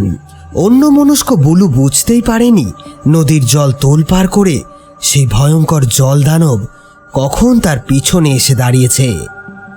যখন তার হুঁশ হলো, তখন রাক্ষসে প্রাণীটার নখগুলি তার গলায় গেঁথে গিয়েছে। হাওয়ায় উড়িয়ে নিয়ে যাওয়ার সময় জ্ঞান হারালো বুলু মিত্তির। ফলে দেবীর কাছে তার দেহটা যখন ছিন্ন ভিন্ন হচ্ছিল, বিশেষ কিছু টের পেল না সে। অজ্ঞান অবস্থাতেই তার মৃত্যু হলো। তারপর আগের মতো হৃৎপিণ্ড গেল দেবীর ভোগে, আর রক্তশূন্য দেহটি নিয়ে জলদানব ডুব দিল বুড়ি দিঘির জলে।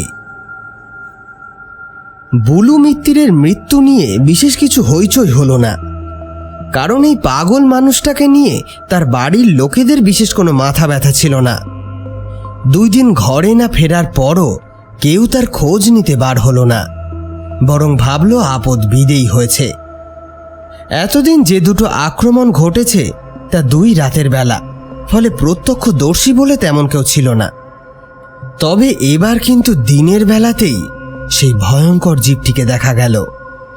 রীতিমতো এক আতঙ্কের সঞ্চার ঘটে গেল গ্রামবাসীদের মধ্যে। সকলে বুঝতে পারল গ্রামের সব মানুষের সামনে এখন এক ভয়াবহ বিপদ এসে উপস্থিত হয়েছে, এবং যা থেকে আশু মুক্তির পথ তাদের অন্তত জানা নেই। অজিত ডাব বিক্রি করে বড় লোক হয়েছে। সে বিভিন্ন লোকেদের বাগান থেকে কম দামে ডাব কিনে সেগুলিকে বাজারে বিক্রি করে প্রায় দ্বিগুণ দামে। এই জন্য তার কাছে 5টা লোক কাজও করে। তা সত্ত্বেও নিজের হাতে ডাব কাটার অভ্যেস এখনো যায়নি অজিতের। সেদিন অজিত তার লোক লস্কর নিয়ে কেষ্ট দাসের বাড়িতে ডাব কাটতে গিয়েছিল। পায়ে 2টো দড়ি লাগিয়ে সে যখন তরতরিয়ে গাছে ওঠে, তখন তাকে দেখে একটা গিরগিটি ছাড়া আর কিছুই মনে হয় না। গান গাইতে গাইতে অজিত এক কাঁদি ডাব দড়িতে বেঁধে নিচে থাকা তার কর্মচারীর হাতে নামিয়ে দিচ্ছিল। হঠাৎ তার কর্মচারী শিবে ওপরের দিকে তাকিয়ে বলল, দাদা, ওটা কি? অবাক হয়ে অজিত ঘাড় তুলে দেখে একটা ভয়ঙ্কর প্রাণী ডাব গাছের ওপরে এসে বসেছে। দুদিকে ছড়িয়ে থাকা ডানা দুটি যেন ঢেকে দিয়েছে সূর্যের আলোকে। এবার পাখিটার গায়ের থেকে কয়েক ফোঁটা জল এসে পড়ল অজিতের গায়ে। এইসব দেখে নিচে থাকা শিবে প্রাণপণে চিৎকার করে চলল। রাক্ষস ততক্ষণে তার নখের মাঝে অজিতকে আটক করে বুড়ি দিঘির দিকে রওনা দিয়েছে। শিবের গলা শুনে ততক্ষণে উপস্থিত হয়েছে প্রায় গোটা গ্রাম। আকাশে অজিতকে উড়িয়ে নিয়ে যাওয়ার সময় অনেকেই প্রাণীটিকে দেখতে পেল। ভিড়ের মধ্যে থাকা প্রদীপ আর বিশ্বনাথও বলতে থাকলো, আগের দিন তারা বুড়ি দিঘিতে দেখা এই প্রাণীটির কথাই সকলকে বলেছিল, কিন্তু মাতাল ভেবে তখন কেউ তাদের কথা বিশ্বাস করেনি। এরপর অজিতের কি পরিণতি হলো সেটা আর বলার অপেক্ষা রাখে না।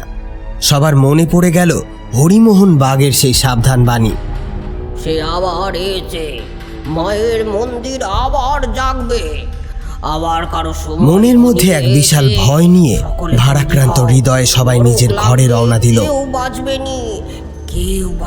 এখন এইটুকু বোঝাই যাচ্ছে যে বুড়ি দিঘির জলে এক ভয়ঙ্কর শয়তানের আবির্ভাব ঘটেছে, যার কবলে পড়ে হারিয়ে যাচ্ছে একের পর এক মানুষ। বলাই বাহুল্য ভোলা আর বুলু মিত্তিরের নিখোঁজ হওয়ার পিছনে এই ভয়ঙ্কর দর্শন প্রাণীটিই দায়ী। এবার তাহলে কার পালা? এই দানব বুড়ি দিঘিতে এলোই বা কি করে? এই সমস্ত প্রশ্ন সারা দিন গ্রামবাসীর মুখে মুখে ঘুরতে লাগলো।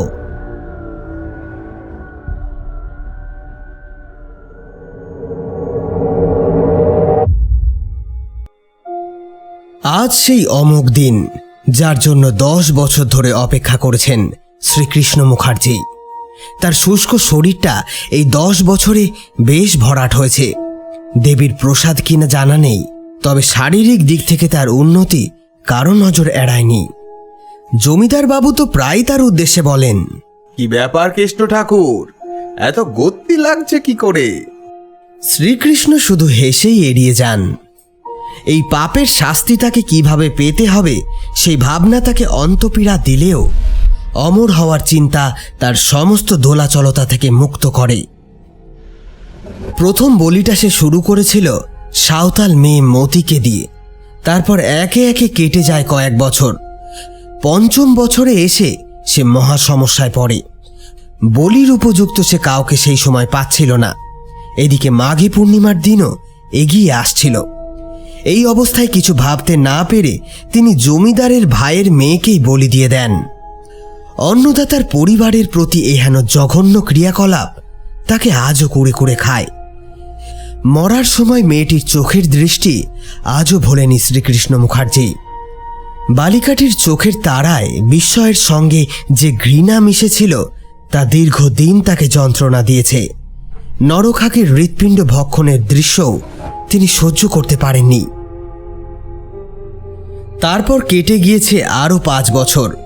কেউ উদ্ধারও করতে পারেনি যে সেই ছোট মেয়ে মিনি কোথায় গেল। জমিদারবাবু তার সামনে এই প্রসঙ্গ তুললে আজও শ্রীকৃষ্ণকে চুপ করেই থাকতে হয়। গঙ্গী দেবীর মন্দিরের সামনে দাঁড়িয়ে এসবই ভাবছিল সে। এমন সময় হঠাৎ একটা রাতচরা পাখির ডাকে তার চিন্তা জাল ছিন্ন হয়। নরখাকি দেবীর দিকে চোখ পড়তেই তার মনটা আবারও আনন্দে ভরে ওঠে। আর তো মাত্র 2 দিন বাকি, তারপর সে দেবতাদের মতো ক্ষমতা লাভ করবে। সে হয়ে উঠবে অমর।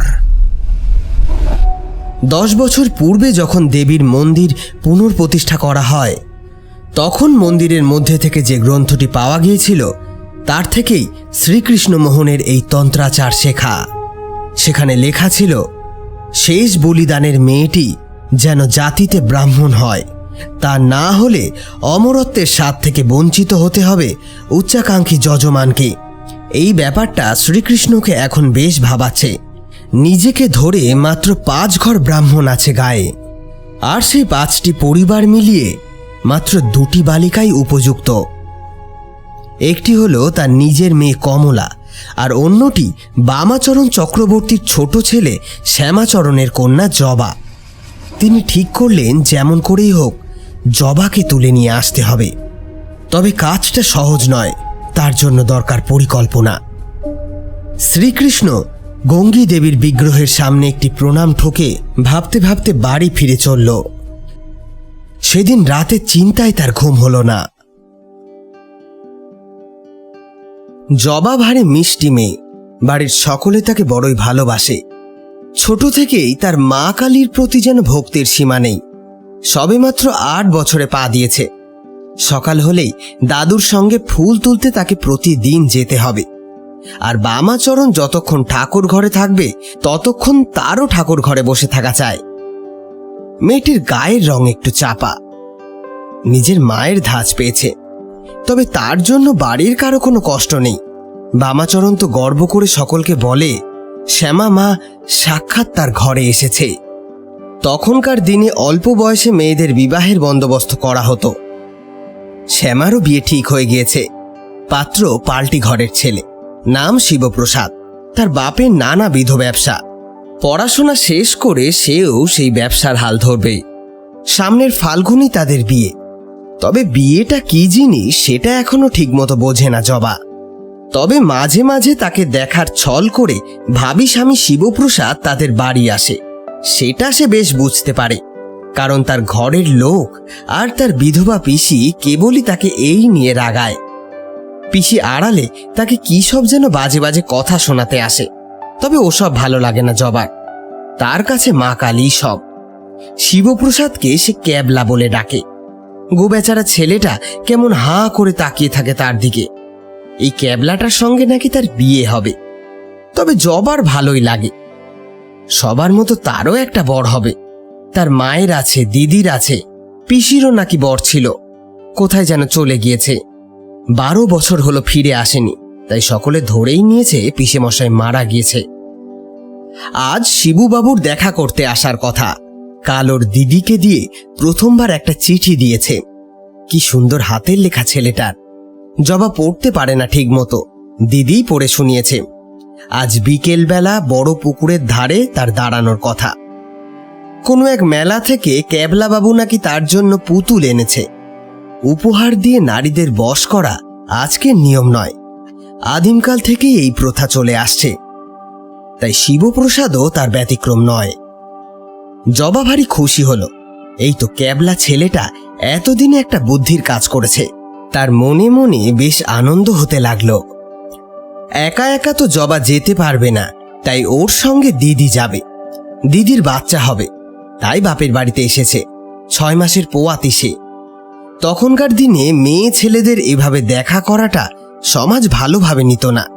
দাদু বা বাবা জানতে পারলে বাড়ি মাথায় করবে, তা সে যতই সামনে তাদের বিয়ে হোক না কেন। তবে গোপন প্রেমের মধ্যে একটা আলাদা মাধুর্য আছে। বুকে ভয় নিয়ে ভীরু কপত কপতির মতো সকলের চোখের আড়ালে একবার দেখা করার মজাটাই তো আলাদা। তবে জবা এসব এখনো বোঝে কিনা সে বিষয়ে সন্দেহ আছে, কিন্তু শিবুর মনে এই নিয়ে ভারী পুলক জমেছে। সেজে গুজে তৈরি হয়ে হাতে পুতুলটি নিয়ে বড় পুকুরের দিকে রওনা দিল সে। আজ তার হৃৎপিণ্ডটা হাঁপড়ের মতো উঠছে আর নামছে। চিঠিতে সে পরিষ্কার করে লিখেই দিয়েছে, বড় পুকুরের ধারে আজ যদি জবা না আসে তাহলে তার ভারী রাগ হবে। জবাকে আর বিয়ে করবে না সে। পুকুরের পাশেই একটু জঙ্গল মতো জায়গা আছে, সেখানে আছে বেশ কিছু ফলমূলের গাছ। এই জায়গা দিয়ে যাওয়ার সময় শিবপ্রসাদের বা চোখটা খানিকটা কেঁপে উঠল। আর কিছুটা এগোতে না এগোতেই হঠাৎ তার মাথায় কি যেন একটা এসে লাগলো। লাঠির প্রবল আঘাতে শিবপ্রসাদের শরীরটা এলিয়ে পড়ল মাটিতে। ধীরে ধীরে তার চোখে নেমে এলো অন্ধকার। এরপর তার আর কিছুই মনে নেই। ওদিকে জবা বড় পুকুরের ধারে এসে দেখল ক্যাবলাটা এখনো আসেনি। দিদি বেশি হাঁটতে পারে না, তাই সে পুকুরের ধারে শান বাঁধানো ঘাটের উপরেই বসে পড়ল। এই সময় জবা একটা প্রজাপতির পিছু নিয়ে ছুটে গেল। দিদি হেঁকে বলল, বেশি দূরে যাস না কিন্তু জবা। প্রজাপতির পিছু পিছু কিছুটা যেতেই একটা ঝোপের সামনে এসে থমকে দাঁড়ালো জবা। ঝোপের আড়াল থেকে ততক্ষণে বেরিয়ে এসেছে একটি লোক।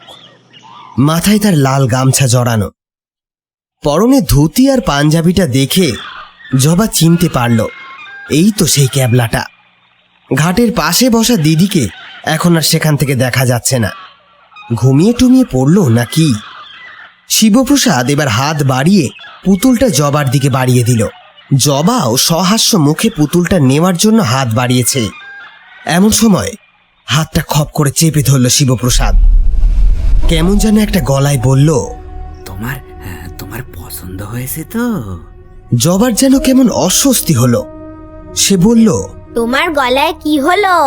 এরকম লাগছে কেন গো? সর্দি করেছে নাকি? হাত ধরা অবস্থায় তাদের কথোপকথন চলছিল। আসলে লোকটি তো শিবপ্রসাদ নয়, তার ছদ্মবেশে থাকা শ্রীকৃষ্ণ মুখার্জি। এবার আর কাল বিলম্ব করা ঠিক হবে না ভেবে সে 1 পা 2 পা করে জবার হাত ধরে মন্দিরের দিকে নিয়ে যেতে লাগলো। এমন সময় হঠাৎ যেন চারিপাশটা বদলে গেল। একটা প্রবল ঘূর্ণি ঝড়ের মতো হাওয়া শো শো করে বয়ে গেল শ্রীকৃষ্ণ মুখার্জির চারপাশ দিয়ে। এই কি দেখছে সে? শ্রীকৃষ্ণ মুখার্জি অবাক হয়ে দাঁড়িয়ে পড়ল। নড়াচড়ার ক্ষমতা আর নেই তার। সমগ্র শরীর যেন আড়ষ্ট হয়ে গিয়েছে। বিস্ফারিত নেত্রে সে দেখছে জবার পিছনে এক জ্যোতির্ময় চেহারার আবির্ভাব ঘটেছে। গলায় তার মুন্ডমালা, হাতে খড়গ, চুলগুলো ভীষণভাবে হাওয়ায় দুলছে, চোখে যেন জ্বলছে ভাটার মতো আগুন, গায়ের রং ঘোর কৃষ্ণবর্ণ। শ্রীকৃষ্ণ বুঝতে পারল পাপী হলেও সে মা কালীর দর্শন পেয়েছে। ভক্তকে রক্ষা করতে আবির্ভূত হয়েছেন স্বয়ং দেবী। খানিক সময় এভাবে দাঁড়িয়ে থাকার পর তন্দ্রাচ্ছন্ন ভাবটা কাটতেই জবার হাতটা ছেড়ে তড়িঘড়ি দৌড় লাগালো শিবপ্রসাদ ওরফে শ্রীকৃষ্ণ মুখার্জি। পিছনে চিৎকার করতে থাকলো জবা। কি হলো ক্যাবলা বাবু, পালাচ্ছ কেন? প্রকৃতির এইরূপ আকস্মিক পরিবর্তন বোধহয় তার দৃষ্টিতে ধরা দেয়নি।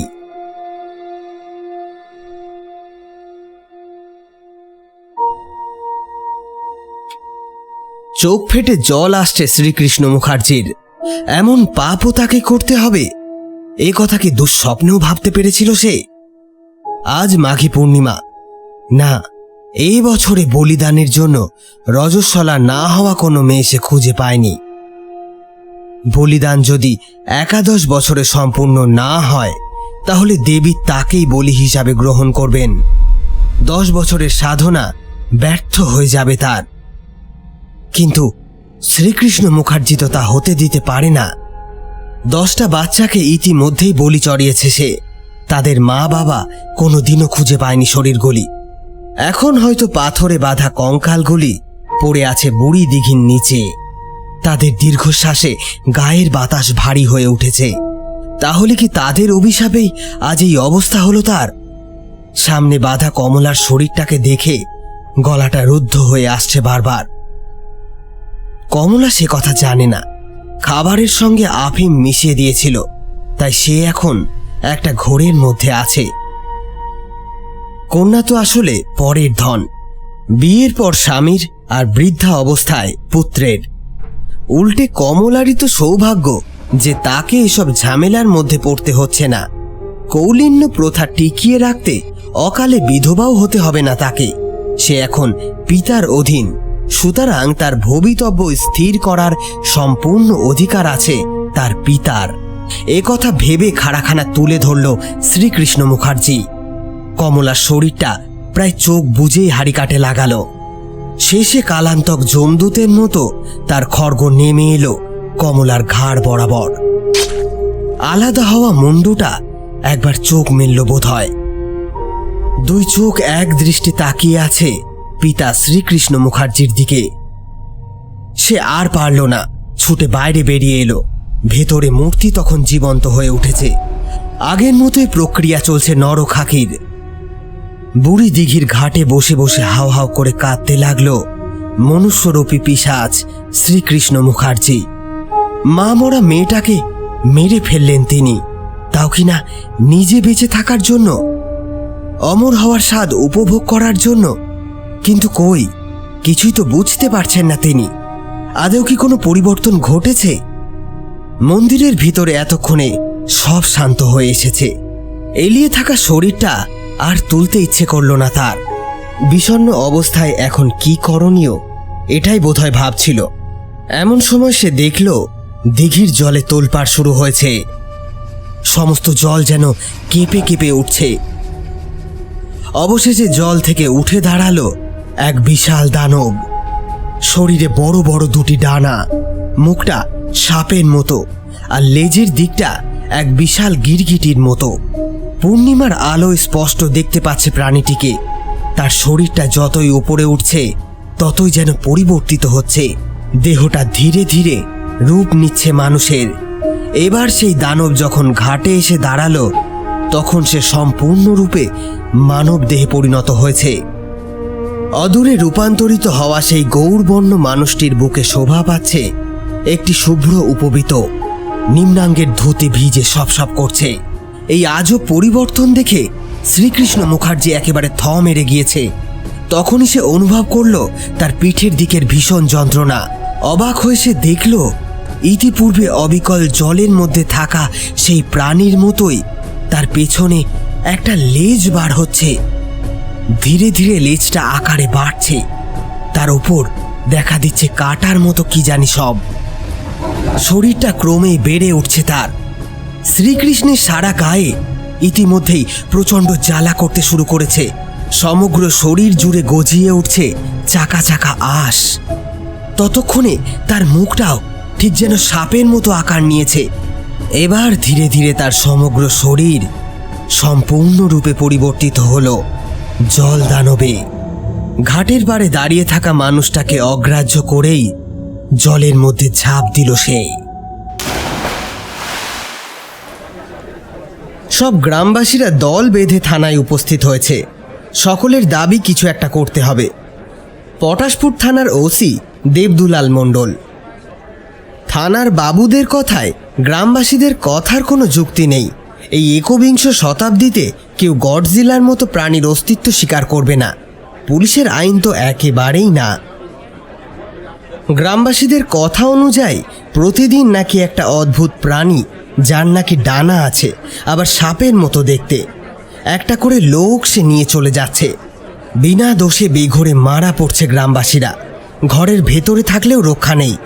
চাল ভেঙে তুলে নিয়ে যাচ্ছে সেই দৈত্যাকার প্রাণী। যারা কোঠা বাড়িতে থাকে তাদের একটু রেহাই। এখনো পর্যন্ত পাকা বাড়ির কোনো সদস্য উধাও হয়নি। যেদিন সেই জন্তুকে প্রথম দেখা গিয়েছিল তারপর থেকে গ্রামবাসীরা নিজেদেরকে ঘরে বন্দি করে ফেলেছে। বিশেষ প্রয়োজন ছাড়া কেউ বাইরে বেরোয় না। কিন্তু তাতেও রক্ষা হয়নি কারোর। ঘর ভেঙে কিংবা প্রকৃতির ডাকে সাড়া দিতে যাওয়া মানুষকে তুলে নিয়ে যাওয়ার খবর বারংবার শুনতে পাওয়া গিয়েছে। সব মিলিয়ে 10-12 জন মানুষ নিখোঁজ। সবাইকে তুলে নিয়ে যাওয়া হয় ওই বুড়ি দিঘির দিকে। তাদের মধ্যে এখন বোধহয় আর কেউ বেঁচে নেই। এই সমস্ত নানা কথাবার্তা নিয়ে গ্রামবাসীরা থানার সামনে জটলা বাঁধিয়েছে। ভিড়ের সামনেই ছিল গ্রামের প্রাচীন বৃদ্ধ হরিমোহন বাগ। তিনি বড়বাবুকে বললেন, নমস্কার, আমি এই গায়ের সব থেকে পুরনো লোক। বাপ পিতামোর থেকে যা শুনেছি সেগুলো যদি কই তাহলে আপনি খানিক হয়তো বুঝতে পারবেন। অনিচ্ছা সত্ত্বেও বেজার মুখে সম্মতি জানালো বড়বাবু। বৃদ্ধ হরিমোহন বলতে শুরু করলেন, ঠাকুরদার থেকে শুনেছিলাম আমাদের গায়ে নাকি এক ভয়ঙ্কর দেবী আছে, যে নাকি নরখাকি। বুড়ি দিঘির তীরেই তার বাস। সেখানে আগে পুজো করত জমিদারদের নিযুক্ত ব্রাহ্মণ শ্রীকৃষ্ণ মুখার্জি। তখন গায়ে মাঝে মাঝেই নাকি উধাও হয়ে যেত লোকজন। তাছাড়া অদ্ভুত এক ব্যাপার ঘটেছিল তৎকালে। প্রতি বছর মাঘী পূর্ণিমার আগেই একটা করে বাচ্চা মেয়ে উধাও হয়ে যেত। শেষবার উধাও হয়ে যায় খোদ পুরোহিত শ্রীকৃষ্ণ মুখার্জির মেয়েটা। তার দেহ ওই মন্দিরের ভেতরেই পাওয়া যায়। কেউ তারপর থেকে শ্রীকৃষ্ণকে আর কোথাও দেখতে পায়নি। ভানুমতির খেলের মতো আস্ত লোকটা কোথায় যেন অদৃশ্য হয়ে গিয়েছিল। ঠাকুরদার মুখেই শোনা যে ওই দেবীর নাকি একটা পোষ্য দানব আছে। ওই বুড়ি দিঘির জলেই নাকি সে থাকে। দেবী না দানবী বোঝা দায়। ওই দানবীর নির্দেশ মতোই লোকজন ধরে আনে দানবটা। শ্রীকৃষ্ণ পুরোহিতের নিখোঁজ হয়ে যাওয়ার পর থেকে সব চুপচাপ হয়ে গিয়েছিল। আর কোনো উৎপাত বা মানুষ মারা যায়নি। তারপর থেকে গায়ের লোক সকলে শ্রদ্ধা করতে লাগলো মানুষটাকে। সবার বিশ্বাস যে তিনি নাকি নিজে মরে সকলকে বাঁচিয়ে গিয়েছেন। সেই থেকে দেবীর ঘরে যাওয়া বন্ধ করে দেয় সবাই। তবে দেবী চুপ ছিল না। 100 বছর বাদে আবার শুরু হয় তার উৎপাত। আগের মতোই লোক হারিয়ে যেতে থাকে। আবারও দেখা যায় জলের সেই দানবকে। সেবারেও প্রতি বছরে একটা করে বাচ্চা হারিয়ে যেত। ঠাকুরদা তখন খুব একটা বড় নয়, তবে হরিহর বলে এক বামুনের পো নাকি কিভাবে শায়েস্তা করেছিল তাকে। তবে হরিহর ঠাকুরকে এজন্য নিজের জানও দিতে হয়েছিল। তার বুক চেরা লাশটা মন্দিরের ভেতরেই পাওয়া গিয়েছিল। বুকের খাঁচায় কোনো হৃৎপিণ্ড ছিল না। সারা শরীরে রক্ত কে যেন চুষে খেয়ে নিয়েছিল। এখন আমার মনে হচ্ছে সেই দেবী এতদিন বাদে আবার জেগেছে। 100 বছর বাদে বাদে মনে হয় ঘুম ভাঙে তার। তখন মানুষের রক্তের জন্য পাগল হয়ে ওঠে সে, পাগল হয়ে ওঠে। দেখুন, আইনে সব অলৌকিক অস্তিত্ব বিশ্বাস করে না, তবুও সবাই যখন বলছেন আমরা যাব। এখন আপনারা আসুন। আর হ্যাঁ, প্রয়োজন ছাড়া আপাতত কেউ বাইরে বেরোবেন না।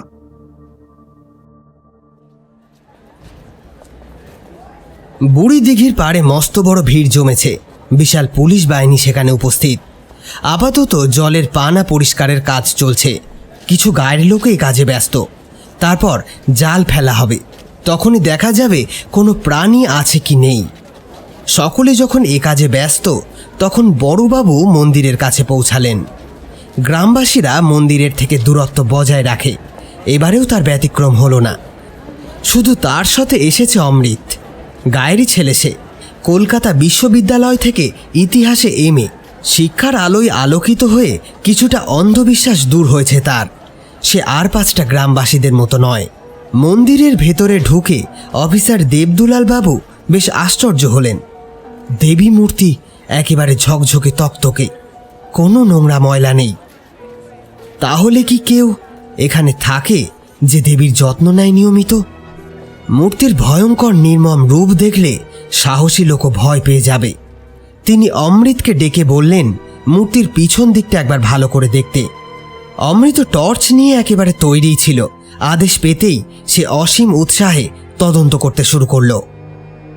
কিছুক্ষণ বাদেই চেঁচিয়ে উঠে বলল, স্যার স্যার, পুঁথির মতন কি একটা পেয়েছি স্যার। বাইরে নিয়ে আয় ওটা। পুঁথিটা নিয়ে বাইরে আসার পর ওটা দেখে দেবদুলাল বাবু মাথা নেড়ে বললেন, এটা দেখে তো বেশ পুরনো মনে হচ্ছে। অমৃত খানিকটা ইতস্তত করে বলল, স্যার, এটা আমি রাখবো। কথা দিচ্ছি, আমার স্যার এসএসকে দেখিয়েই আমি ফেরত দেব। জানি যে এসব সরকারের সম্পত্তি, তবুও এই অন্যায় আবদারটা আমি করলাম। ঠিক আছে, রাখ। তবে কিছু জানতে পারলে আমাকে জানাবি অবশ্যই। আর ওটা ফেরত দিবি কিন্তু। সরকারের হেফাজতে পাঠাতে হবে। তোর বাবাকে আমি চিনি, উনি এই গ্রামের প্রণম্য শিক্ষক। বাইরে কাউকে এসব জানানোর কোনো দরকার নেই। দুজনে বাইরে বেরিয়ে দেখলেন পানা পরিষ্কারের কাজ প্রায় শেষ। জাল টানার প্রস্তুতি চলছে। এত বড় দিঘিতে জাল দেওয়ার মতো উপযুক্ত বড় জাল ছিল না, ফলে অনেক ছোট ছোট জালকে সেলাই করে বড় জাল তৈরি করা হয়েছে। অনেকজন মিলে সেই জাল ধরেই টানাটানি করছে। জাল গুটিয়ে যখন পাড়ের দিকে টানা হচ্ছে, তখন সকলেই বুঝতে পারল ভারী কিছু আছে। দুরু দুরু বক্ষে অপেক্ষা করতে লাগলো। কেউ কেউ ইতিমধ্যে প্রস্তুতি নিতে শুরু করেছে সেই রাক্ষসকে দেখা গেলে কিভাবে পালাবে। হুজুগে জনতার মধ্যে কেউ কেউ আলপটকা মন্তব্য করতে শুরু করলো। সিভিক পুলিশরাও হাত লাগিয়েছে জাল টানার কাজে, যেন একটা দক্ষ যজ্ঞ চলছে। খানিক সময় এভাবে টানাটানির পর অবশেষে জালের ভারের কারণটি উদ্ঘাটিত হলো। বিরাট আকারের একটি কাছিম, তার পিঠের উপরে পুরু শ্যাওলার আস্তরণ জমে। কেউ কেউ বলতে শুরু করলো প্রাণীটা বহুরূপী, এখন কচ্ছপের রূপ ধরেছে, সময় হলেই নিজের আসল রূপ ধরবে। জালের ঘের বড় ছিল, তাই ছোট মাছের বদলে কয়েক কিলো আকারের চিতল, বোয়াল, রুই কাতলাও ধরা পড়েছে তাতেই। সিভিক পুলিশ সহ অনেকেই টপাটপ এক একটি মাছ বগল দাবা করতে লাগলো। মাছগুলি একে একে ভাগের পর দ্বিতীয়বার জাল ফেলা হলো। এবার স্বয়ং দেবদুলাল বাবু তদারকি করতে লাগলেন। আবারও খানিক সময় টানাটানি চলল, তবে এবার আর কোনো ভারের দেখা মিলল না। কিন্তু যার দেখা মিলল তাতে সকলের চক্ষু চড়ক গাছ। বাচ্চাদের অসংখ্য হাড় আর খুলির টুকরো জলের মধ্যে আটকে। আর রয়েছে দুটো হাড়ি কাঠ, সেগুলো জলের তলায় থেকেও এতটুকু নষ্ট হয়নি। দেবদুলাল বাবু বুঝতে পারলেন এখানে নরবলি দেওয়া হতো। এই হাড়ি কাঠ আর শিশুদের হাড় তেমনটাই প্রমাণ দিচ্ছে। অনেকগুলি হাড়ের সাথে একটি করে পাথর বাঁধা রয়েছে। একে একে সমস্ত ব্যাপারটা দেবদুলাল বাবুর চোখের সামনে ভেসে উঠতে লাগলো। শিশু বলির মতো ঘৃণ্য কাজের জন্যই একের পর এক হারিয়ে যেত শিশুরা। সম্ভবত এই মন্দিরকে ঘিরেই চালু ছিল কোনো তান্ত্রিক ক্রিয়াকলাপ, যার ফল ভুগতে হয়েছে এই নিরীহ শিশুগুলিকে। বোঝাই যাচ্ছে এই মন্দিরের ভয় আর জঙ্গলের নির্জনতার সুযোগ নিত আততায়ী। দেবদুলাল বাবুর এবার যেন টনক নড়ল। বৃদ্ধ হরিমোহনের কাহিনীটা নেহাতি ফেলনা নয়, কিন্তু তবুও একটা বিষয় যেন কিছুতেই তার কাছে মিলছে না। যে মানুষটি এই কাজ করেছে এখনো সে কি বেঁচে আছে? এও কি সম্ভব? বহু লোকের আর্তনাদ আর চিৎকারে দেবদুলাল বাবুর চিন্তা ভাবনায় ছেদ পড়ল। যার জন্য এত কিছু, সেই ভয়াবহ প্রাণী জালে ধরা না পড়লেও জলের মধ্যে তার করাল শরীরটা এবার দেখা দিয়েছে। গ্রামবাসীরা পরিত্রাহী চিৎকার ছেড়ে যে যেদিকে পারছে দৌড় লাগাচ্ছে। সামনে কয়েকজন সিভিক পুলিশ এবং গায়ের কিছু সাহসী লোক ছাড়া দিঘির চত্বর প্রায় ফাঁকা হয়ে গেল মুহূর্তের মধ্যে। দেবদুলাল বাবু দেখলেন পুলিশের মধ্যে অমৃতও দাঁড়িয়ে রয়েছে, হাতে তার লাল শালু ঘেরা পুঁথিটা। প্রাণীটার পুরো শরীরটা ততক্ষণে দেখা যাচ্ছে পৌরাণিক কোনো দানব যেন দীর্ঘদিনের ঘুম ভেঙে আধুনিক কালে চলে এসেছে। জন্তুটি এবার ওড়ার প্রস্তুতি নিচ্ছে দেখে নিজের সার্ভিস রিভলভারটা থেকে দুটো গুলি ছুড়লেন দেবদুলাল বাবু। একটি গুলি ডানায় লাগলো আর একটি সোজা গিয়ে লাগলো লেজে। একটা সিভিককে লক্ষ্য করেই ওড়ার ধান্দা করছিল সে, কিন্তু আচমকা এই আগুন বর্ষণের ফলে প্রাণীটি হকচকে উড়ে গেল মন্দিরের মাথার ওপর দিয়ে অঞ্জনা নদীর দিকে। সুজন সরকার, সংক্ষেপে এস স্যার, কলকাতা বিশ্ববিদ্যালয়ের ইতিহাসের অধ্যাপক। ওনার দাদু ছিলেন বিখ্যাত সংস্কৃত পণ্ডিত ধ্যানেশ রঞ্জন সরকার। সেকালে দাদুর টোল ছিল, সেখানেই বাল্যকাল থেকে সংস্কৃত চর্চা করেছেন তিনি। পরে উচ্চশিক্ষার বিষয় হিসাবে ইতিহাসকেই চয়ন করে নেন। পারিবারিক সূত্রে দেবভাষায় তার কাছে ভালোবাসার জায়গা। ইনস্ক্রিপশন আর ম্যানুস্ক্রিপ্টের জগতেও তার অসামান্য ক্ষমতা দেশ বিদেশে ছড়িয়ে পড়েছে। বিভিন্ন প্রতিষ্ঠানে সেমিনার এবং ওয়ার্কশপ পরিচালনার জন্য তার ডাক আসে। এহেন এস স্যার হলেন অমৃতের গুরু তথা শিক্ষক। আজ স্যারের সঙ্গে দেখা করে পুঁথি প্রাপ্তির ইতিহাস ও তাদের গ্রামের বিপদের কথা গোড়া থেকে খুলে বলল অমৃত। স্যার তাকে আশ্বাস দিয়েছেন তিনি যতটা পারবেন সাহায্য করবেন। অমৃতের থেকে পুঁথিটা নিলেন সুজন, হাতে নিয়ে উল্টে পাল্টে দেখতে দেখতে বললেন, বেশ পুরনো, কিন্তু তা অন্তত 500 বছরের পুরনো তো হবেই। আসলে এমন কিছু রাসায়নিক ব্যবহার করা হয়েছে যার জন্য এতদিনেও কোনো পোকা ধরেনি, শুধু পাতাগুলোর রং ঈষৎ পরিবর্তিত হয়েছে। এরপর পুঁথির মধ্যে ডুব দিলেন তিনি। সামনে যে অমৃত বসে আছে সেদিকে তার আর কোনো খেয়াল নেই। অমৃত স্যারের বাড়ি এর আগে অনেকবার এসেছে। স্যার তাকে বড়ই স্নেহ করেন। ক্লাসের ছাত্রছাত্রীরা স্যারের কৃপা দৃষ্টির জন্য লালায়িত হলেও বিশেষ কেউ কেউই তা পায় এবং তারাই স্যারের বাড়িতে আসে। মনে মনে এসবই ভাবছিল অমৃত। এমন সময় স্যার বললেন, আচ্ছা শোনো, এই পুঁথিটা কয়েকদিন আপাতত আমার কাছেই রাখছি। হ্যাঁ, তুমি ওই অফিসারের নাম্বারটা আমাকে দিয়ে যাও, বাকিটা আমি ওনাকে কল করে কনভিন্স করে নেব। আর হ্যাঁ, এই পুঁথিতে এক ভয়ঙ্কর দেবীর তন্ত্রমতে পূজা পদ্ধতির কথা বলা হয়েছে, যার মূল হলো নরবলি। আবার সাধকেরও কিছু প্রাপ্তি আছে, মানে ওই গিভ অ্যান্ড টেক পলিসি আর কি। সাধক যদি ঠিক মতো পারফর্ম করে তাহলে তার ব্যক্তিগত লাভের জায়গা থাকছে। তবে সমস্যার বিষয় হলো পুঁথির পাতা একটা বিশেষ জায়গায় ছেঁড়া। আমার অনুমান সেখানে খুব গুরুত্বপূর্ণ কিছু লেখা আছে, সুতরাং এই নিয়ে একটু খোঁজ খবর করে দেখতে হবে। এরকম একটা পুঁথির কথা আমি শুনেছিলাম, তার জন্য এশিয়াটিক সোসাইটির আর্কাইভ আমাকে একবার দেখতে হবে।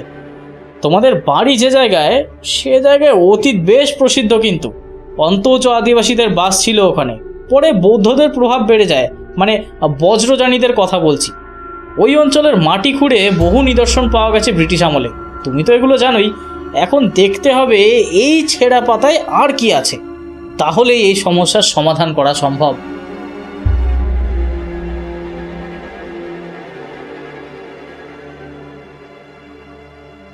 ভারী চিন্তায় পড়েছেন ওসি দেবদুলাল বাবু। দুটি গুলি খরচ হয়েছে সার্ভিস রিভলভার থেকে, তাই ঊর্ধ্বতন কর্তৃপক্ষের কাছে হিসেব পাঠাতে হবে তাকে। অজানা এই প্রাণীর উদ্দেশ্যে এই গুলি চালানো হয়েছে। এই শুনে কর্তৃপক্ষ কতটা বিশ্বাস করবে কে জানে। এইদিকে গায়ের লোকের বিপদ তো কম নেই। যাই হোক, তিনি যথাযথ প্রসিডিওর মেনটেন করে সবকিছু পাঠিয়ে দিলেন। এরপরেই তার মোবাইলটা বেজে উঠল। হ্যাঁ বলুন, পটাশপুর থানার ওসি দেবদুলাল মণ্ডল বলছি। নমস্কার, আমি সুজন সরকার কথা বলছি। আমি সিইউ এর ইতিহাস বিভাগের অধ্যাপক। বলুন, কি সাহায্য করতে পারি? আচ্ছা, আপনি অমৃতকে চেনেন তো? আমি ওর কাছ থেকেই আপনার নাম্বারটা পেয়েছি। ও আচ্ছা, অমৃত আপনার কথাই বলছিল। আগে হ্যাঁ, তবে আপনার কাছে একটি অনুরোধ আছে আমার। যদি এই পুঁথিটা কয়েকদিন আমার কাছে রাখতে দিতেন তাহলে বেশ ভালো হয়, কারণ বেশ কিছু গুরুত্বপূর্ণ তথ্য আমি ইতিমধ্যেই পেয়েছি। আপনি রাখুন এখন ওই পুঁথি আপনার কাছেই, তবে কাজ হলে অবশ্যই রিটার্ন করবেন, সরকারের খাতায় জমা করতে হবে। অমৃতের দাদু ছিল সুখময় ভট্টাচার্য, একজন সংস্কৃতজ্ঞ পুরোহিত। উনি প্রাণ প্রতিষ্ঠা করলে মৃন্ময়ী মূর্তির মধ্যে দেবী স্বয়ং আবির্ভূত হতেন। এখনো শোনা যায় এসব গল্প। আগেকার দিনে এসব অঞ্চলে নাকি বাঘ থাকত, তবে ঐতিহাসিক কোনো তথ্য নেই, লোকমুখে প্রচারিত মাত্র। হয়তো বাঘ বাসা বা বুনো বেড়ালও হবে। কিছু আধুনিক শিক্ষিত মানুষও বাঘ থাকার কথা বিশ্বাস করে, কারণ পটাশপুরের জেলে পাড়ায় একটা দক্ষিণ রায়ের মন্দির আছে, সঙ্গী ভাই কালু ঠাকুর। এটা দেখেই সবাই ভাবে যে বাঘের হাত থেকে মুক্তি পেতেই দক্ষিণ রায়ের পূজা করত জেলেরা। মূল নদী আগে গায়ের কাছে থাকলেও কালে কালে তার প্রবাহ দূরে সরে যায়। সুখময় পুরোহিতকে নিয়ে এইরূপ জনশ্রুতি আছে যে একদিন তিনি যখন পূজা করে যজমানের বাড়ি থেকে জঙ্গলের পথ ধরে নিজের বাড়ি ফিরছিলেন, তখন নাকি এক বাঘ তাকে আক্রমণ করে।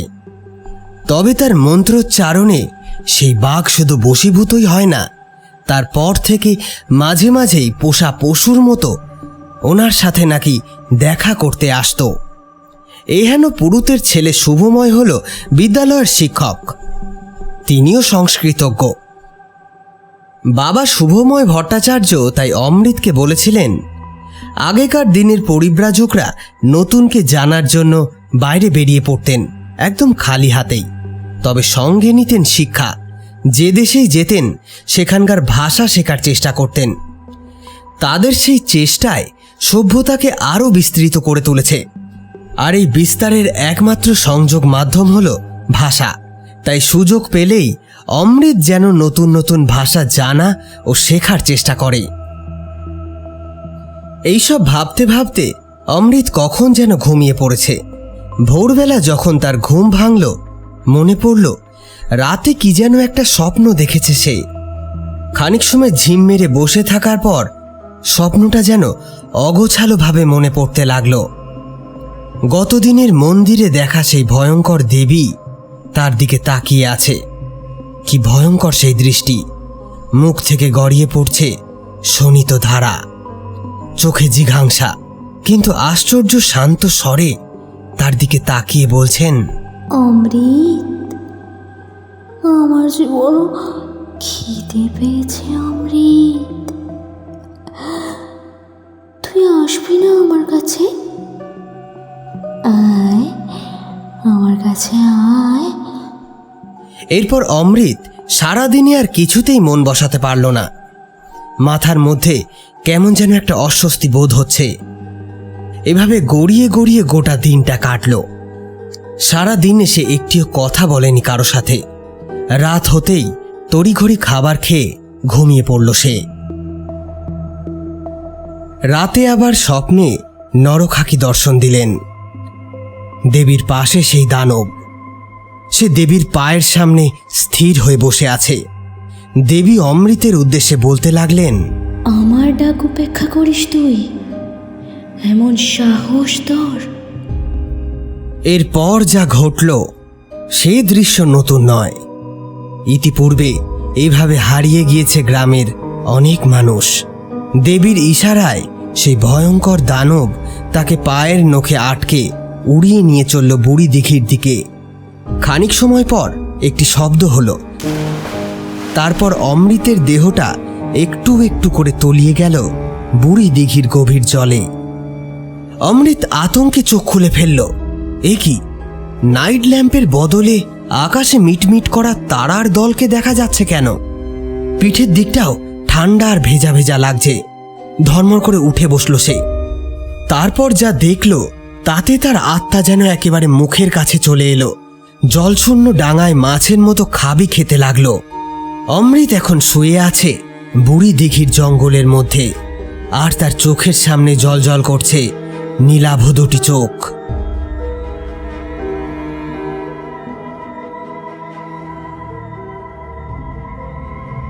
সকাল থেকেই অমৃতদের বাড়ির সামনে হইচই লেগেছে।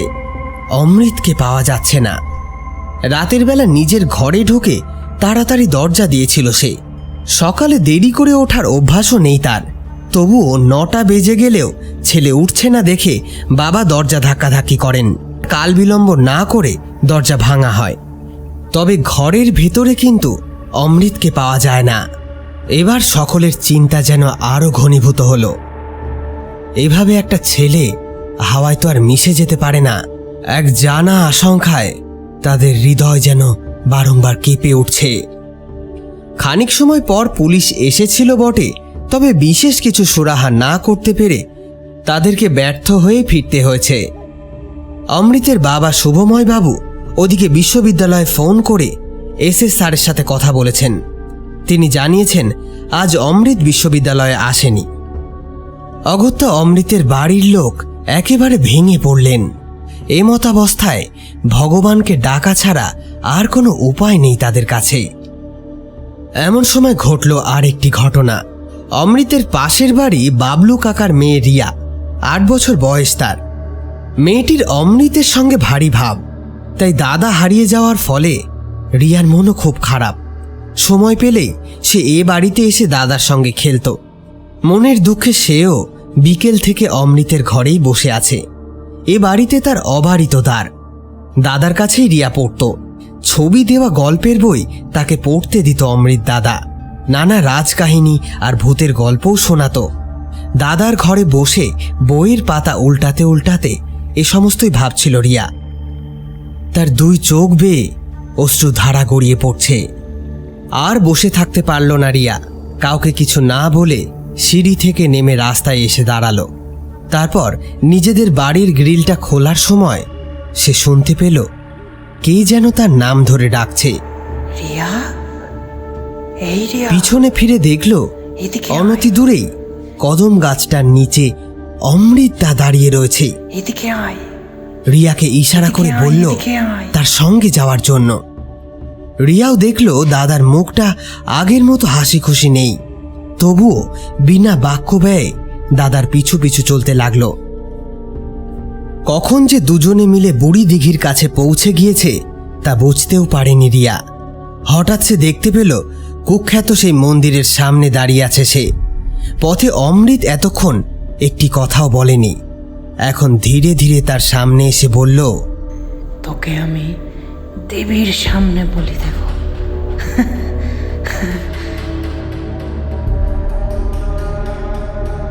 এই কথা বলেই রিয়াকে কোনো রকম শব্দ করার সুযোগ না দিয়ে দড়ি দিয়ে তার হাত পা বেঁধে ফেলল। সেই সাথে মুখটাও গামছা দিয়ে আটকে দিল যাতে চিৎকার করতে না পারে। এমন সময় তাদের সামনে দেখা দিল জলদানব। মাঘ মাসের প্রবল শীতের মধ্যেও আকাশে পূর্ণিমার চাঁদটা ধীরে ধীরে মধ্য গগনে পৌঁছেছে। দুধ সাদা আলোয় ভেসে যাচ্ছে চতুর্দিক। রিয়া কাঠের পুতুলের মতো স্থির হয়ে দাঁড়িয়ে রয়েছে। এক দৃষ্টে সে চেয়ে আছে অমৃতের দিকে। এ কাকে দেখছে সে? এ তো তার আদরের অমৃত দাদা নয়। সেই ভয়াবহ দানবটি 6টি শেয়ালকে ধরে এনেছে জঙ্গল থেকে। দেখে বোঝাই যাচ্ছে তাদের শরীরে আর প্রাণ নেই।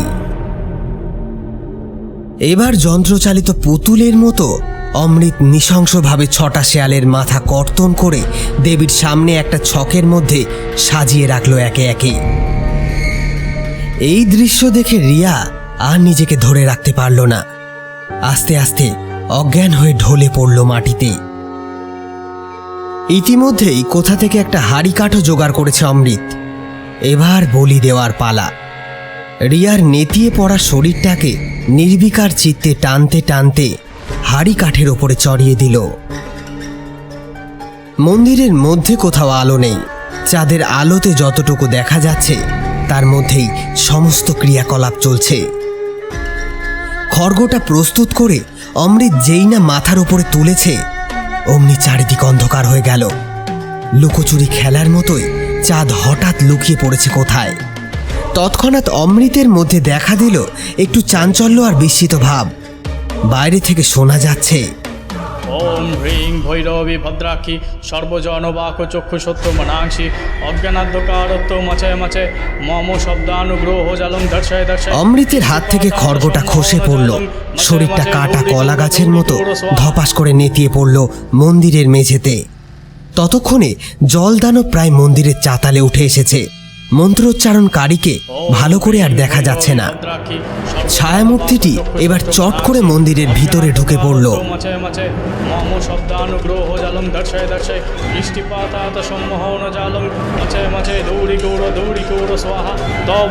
নির্মিত শরীরে প্রাণানো স্থাপয়িতা পূজিতবন্ত নধুনা তাদৃশং শরীরং পরিত্যজ্য পঞ্চভূতেষু বিলীয়মান ভব হ্রিং ক্রিং ফট গঙ্গিদেব্যে নমঃ। এই মন্ত্রোচ্চারণের সঙ্গে সঙ্গেই নরখাকির মূর্তিটি ভেঙে টুকরো টুকরো হয়ে গেল। একটা উষ্ণ হাওয়া ছায়ামূর্তিটিকে ভেদ করে জঙ্গলের মধ্যে যেন হাহাকার করতে করতে হারিয়ে গেল। জলদানব আর জলদানব নেই।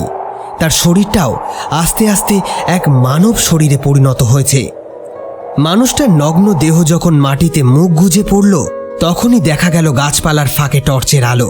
শোনা গেল অনেক মানুষের হৈহট্টগোল।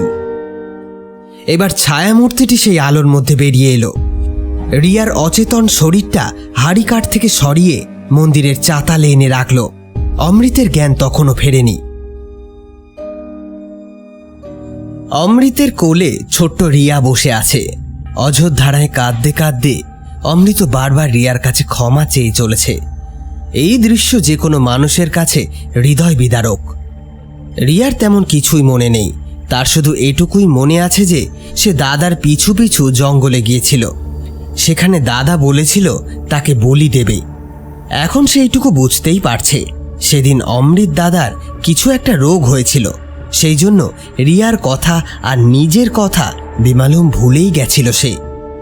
অমৃতদের বাড়ি এখন অনেকেই উপস্থিত। এসএস স্যার এবং পুলিশ অফিসার দেবদুলাল বাবুও সেখানে আছেন। এই আর্দ্র দৃশ্যের অবতারণায় সকলের চোখের কোণেই জল। শেষে রিয়ার মুখের কথায় অমৃত একটু শান্ত হলো। রিয়া বলল, দাদা আমি তো তোমার ওপর রাগ করিনি। তোমার তো রোগ হয়েছিল, তুমি সুস্থ হয়ে যাও, তখন আমি আবার আসবো তোমার কাছে পড়তে। এখন সন্ধেবেলা, সেই কাল রাত্রির পরের দিন আজ। রিয়ার বাবা স্যারের দিকে তাকিয়ে হাত জোর করে বললেন, আপনি না থাকলে হয়তো মেয়েকে আমি আর পেতাম না। অনেক কৃতজ্ঞ আপনার কাছে, কিন্তু আপনি সব বুঝলেন কি করে? এসএস স্যার এতক্ষণ চুপচাপ ছিলেন। এবার মৌনতা ভঙ্গ করে বললেন, এখনো অনেক প্রশ্নেরই উত্তর আপনাদের কাছে অজানা। আমি সবই খুলে বলবো একে একে, তবে তার আগে আমাকে একটু আদা দিয়ে লিকার চা করে দিন। আমি দুধ চাটা খাই না। ইতিমধ্যে স্যারের ফরমায়েশি লিকার আদা চা চলে এসেছে। চায়ের কাপে এক চুমুক দিয়েই শুরু করলেন তিনি। আমরা সেই অনাদিকাল থেকেই সবসময় প্রাকৃতিক শক্তিগুলোকে ভয় করে এসেছি এবং সেই সূত্রেই সব সভ্যতায় সৃষ্টি হয়েছে প্রায় সমগোত্রীয় দেবদেবী। তবে ভারতে আবার জাতপাতের বিভেদ প্রবল সেই প্রথম থেকেই। ফলে তথাকথিত নিচু আর উঁচু জাতের দেবদেবী আলাদা। আপনারা সকলেই কম বেশি কালকেতু ফুল্লরার কাহিনী শুনেছেন। এখন আমি চণ্ডী মঙ্গলের কথা উল্লেখ করব, কেননা মঙ্গল চণ্ডীর বাহন হল গোসাপ। বুড়ি দিঘির জলদানবের সঙ্গে যার আশ্চর্য রকমের সাদৃশ্য, মানে গোসাপের বড় সংস্করণ বলা যেতে পারে। আর থাকার মধ্যে রয়েছে অতিরিক্ত দুইটি ডানা। সরীসৃপ প্রাণীদের মধ্যে আমরা অনেকেরই ডানা দেখে থাকি। এখন আসা যাক দেবীর রূপান্তরের কথায়। কালকেতুর কথা বলেছিলাম না? কালকেতু ছিল জাতে ব্যাধ, অর্থাৎ অন্তজ শ্রেণীর প্রতিনিধি। কালকেতু যখন বড় হয় তখন তার অত্যাচারে একে একে বনের সমস্ত পশু মারা যেতে থাকে। বেদ জাতির মানুষদের জীবিকা ছিল বুনো পশুর মাংস বিক্রি।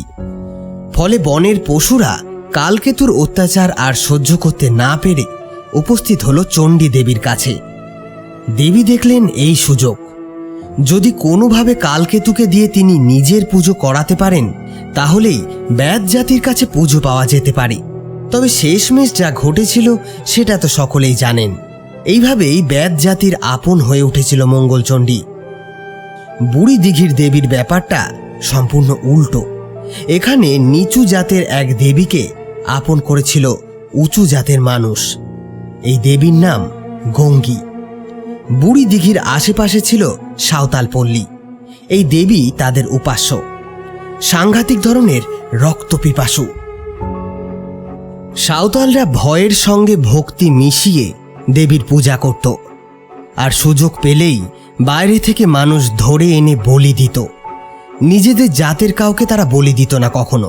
তবে এটি দেবীর যথার্থ ডিম্যান্ড ছিল কিনা জানি না। তবে এক সময় এই স্থান যখন বৌদ্ধ বজ্রযানীদের আবাস হয়, তখন এখানে আসেন এক ভয়ঙ্কর তান্ত্রিক পণ্ডিত শ্রীধর। তিনি রচনা করেন ততোধিক ভয়ঙ্কর এক গ্রন্থ, যার একটি কপি লাল শালুতে জড়ানো অবস্থায় ওই মন্দির থেকেই অমৃত আবিষ্কার করেছিল। এই শ্রীধর ভদ্রলোকটি ছিলেন ভীষণ ধূর্ত। তিনি মূল গ্রন্থের আলাদা আলাদা কপি করে মন্দির সহ বিভিন্ন জায়গায় লুকিয়ে রেখেছিলেন। তার বিশ্বাস ছিল কেউ না কেউ এই পুঁথি খুঁজে বার করবেই, না হলে তার চক্র যে সম্পূর্ণ হবে না।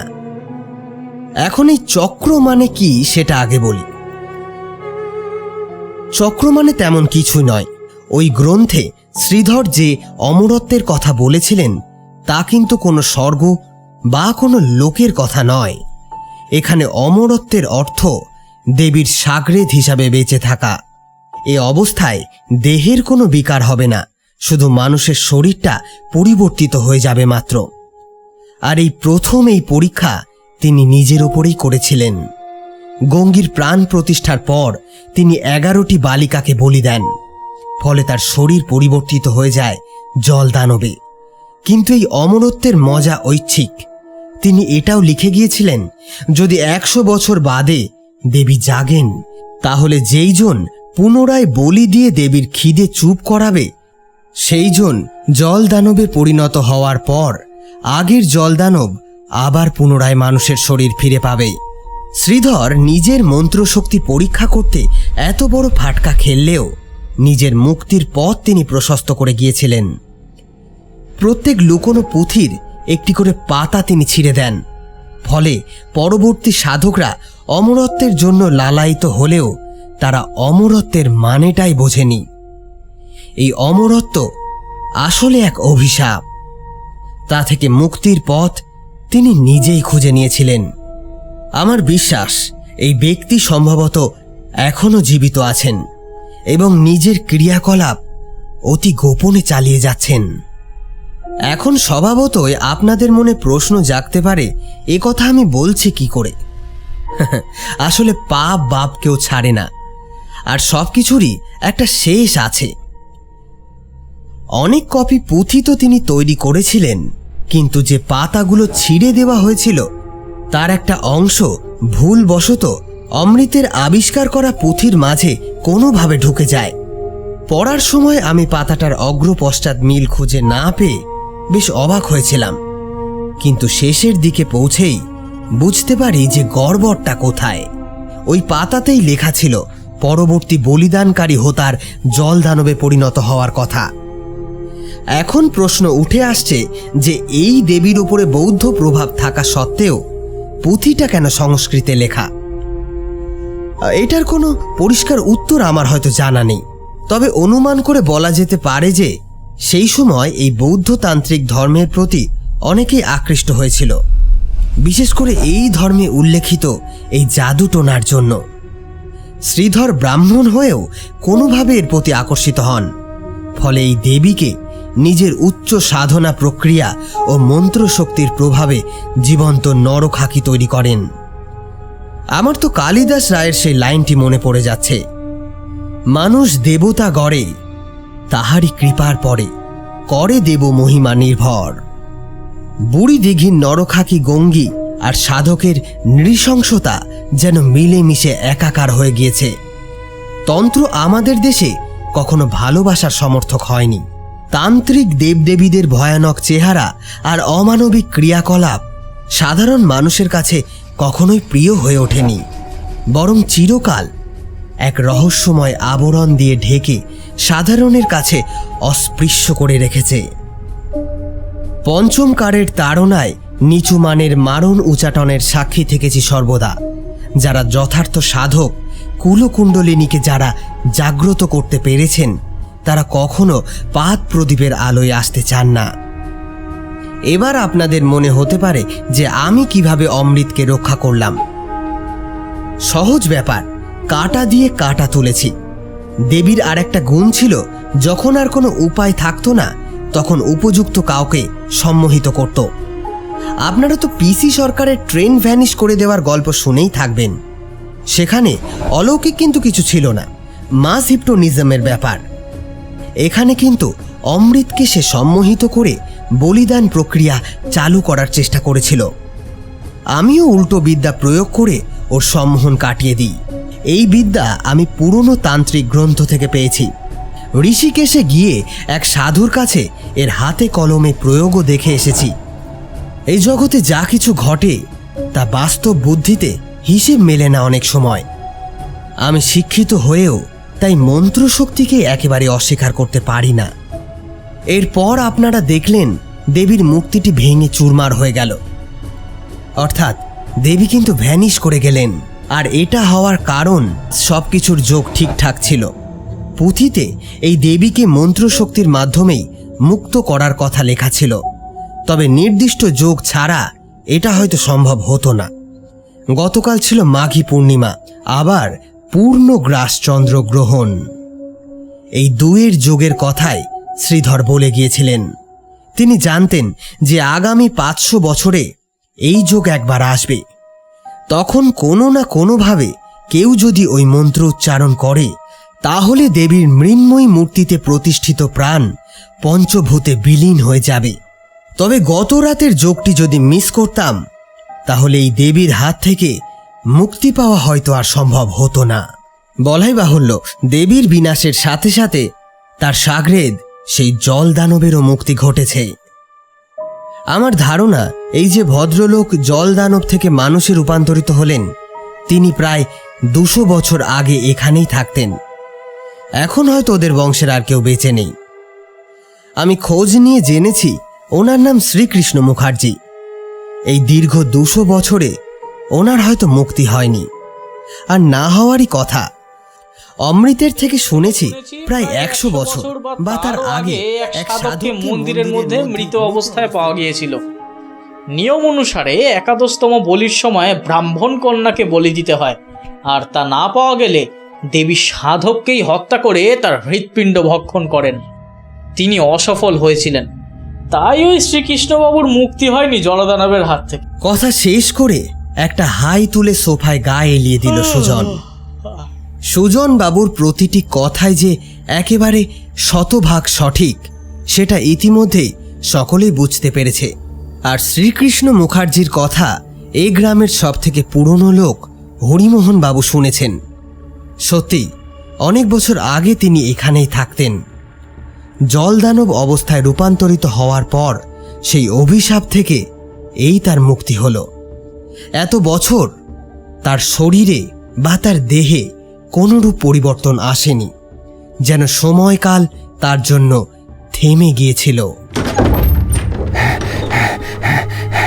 এমন সময় হাঁপাতে হাঁপাতে দরজা খুলে ঘরে ঢুকলেন শ্রীকৃষ্ণ মুখার্জি। সকলে তাকে এই অবস্থায় দেখে একেবারে হকচকিয়ে গেল। হকচকিয়ে যাওয়ারই কথা।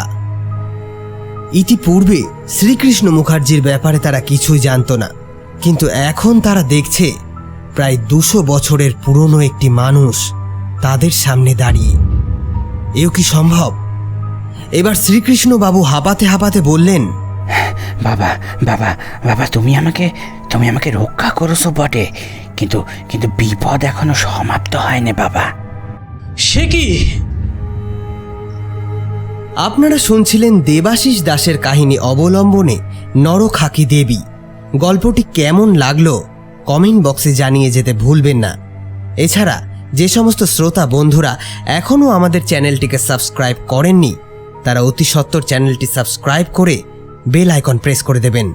আমাদের অফিসিয়াল পার্টনার ফেসবুক গ্রুপ ভূতান্বেষী। আজকের গল্পের পোস্টার ডিজাইনিং এবং সাউন্ড এডিটিংয়ে আমি অয়ন। সমগ্র পর্ব পরিচালনায় গল্পকথা টিম। আজ এই পর্যন্তই।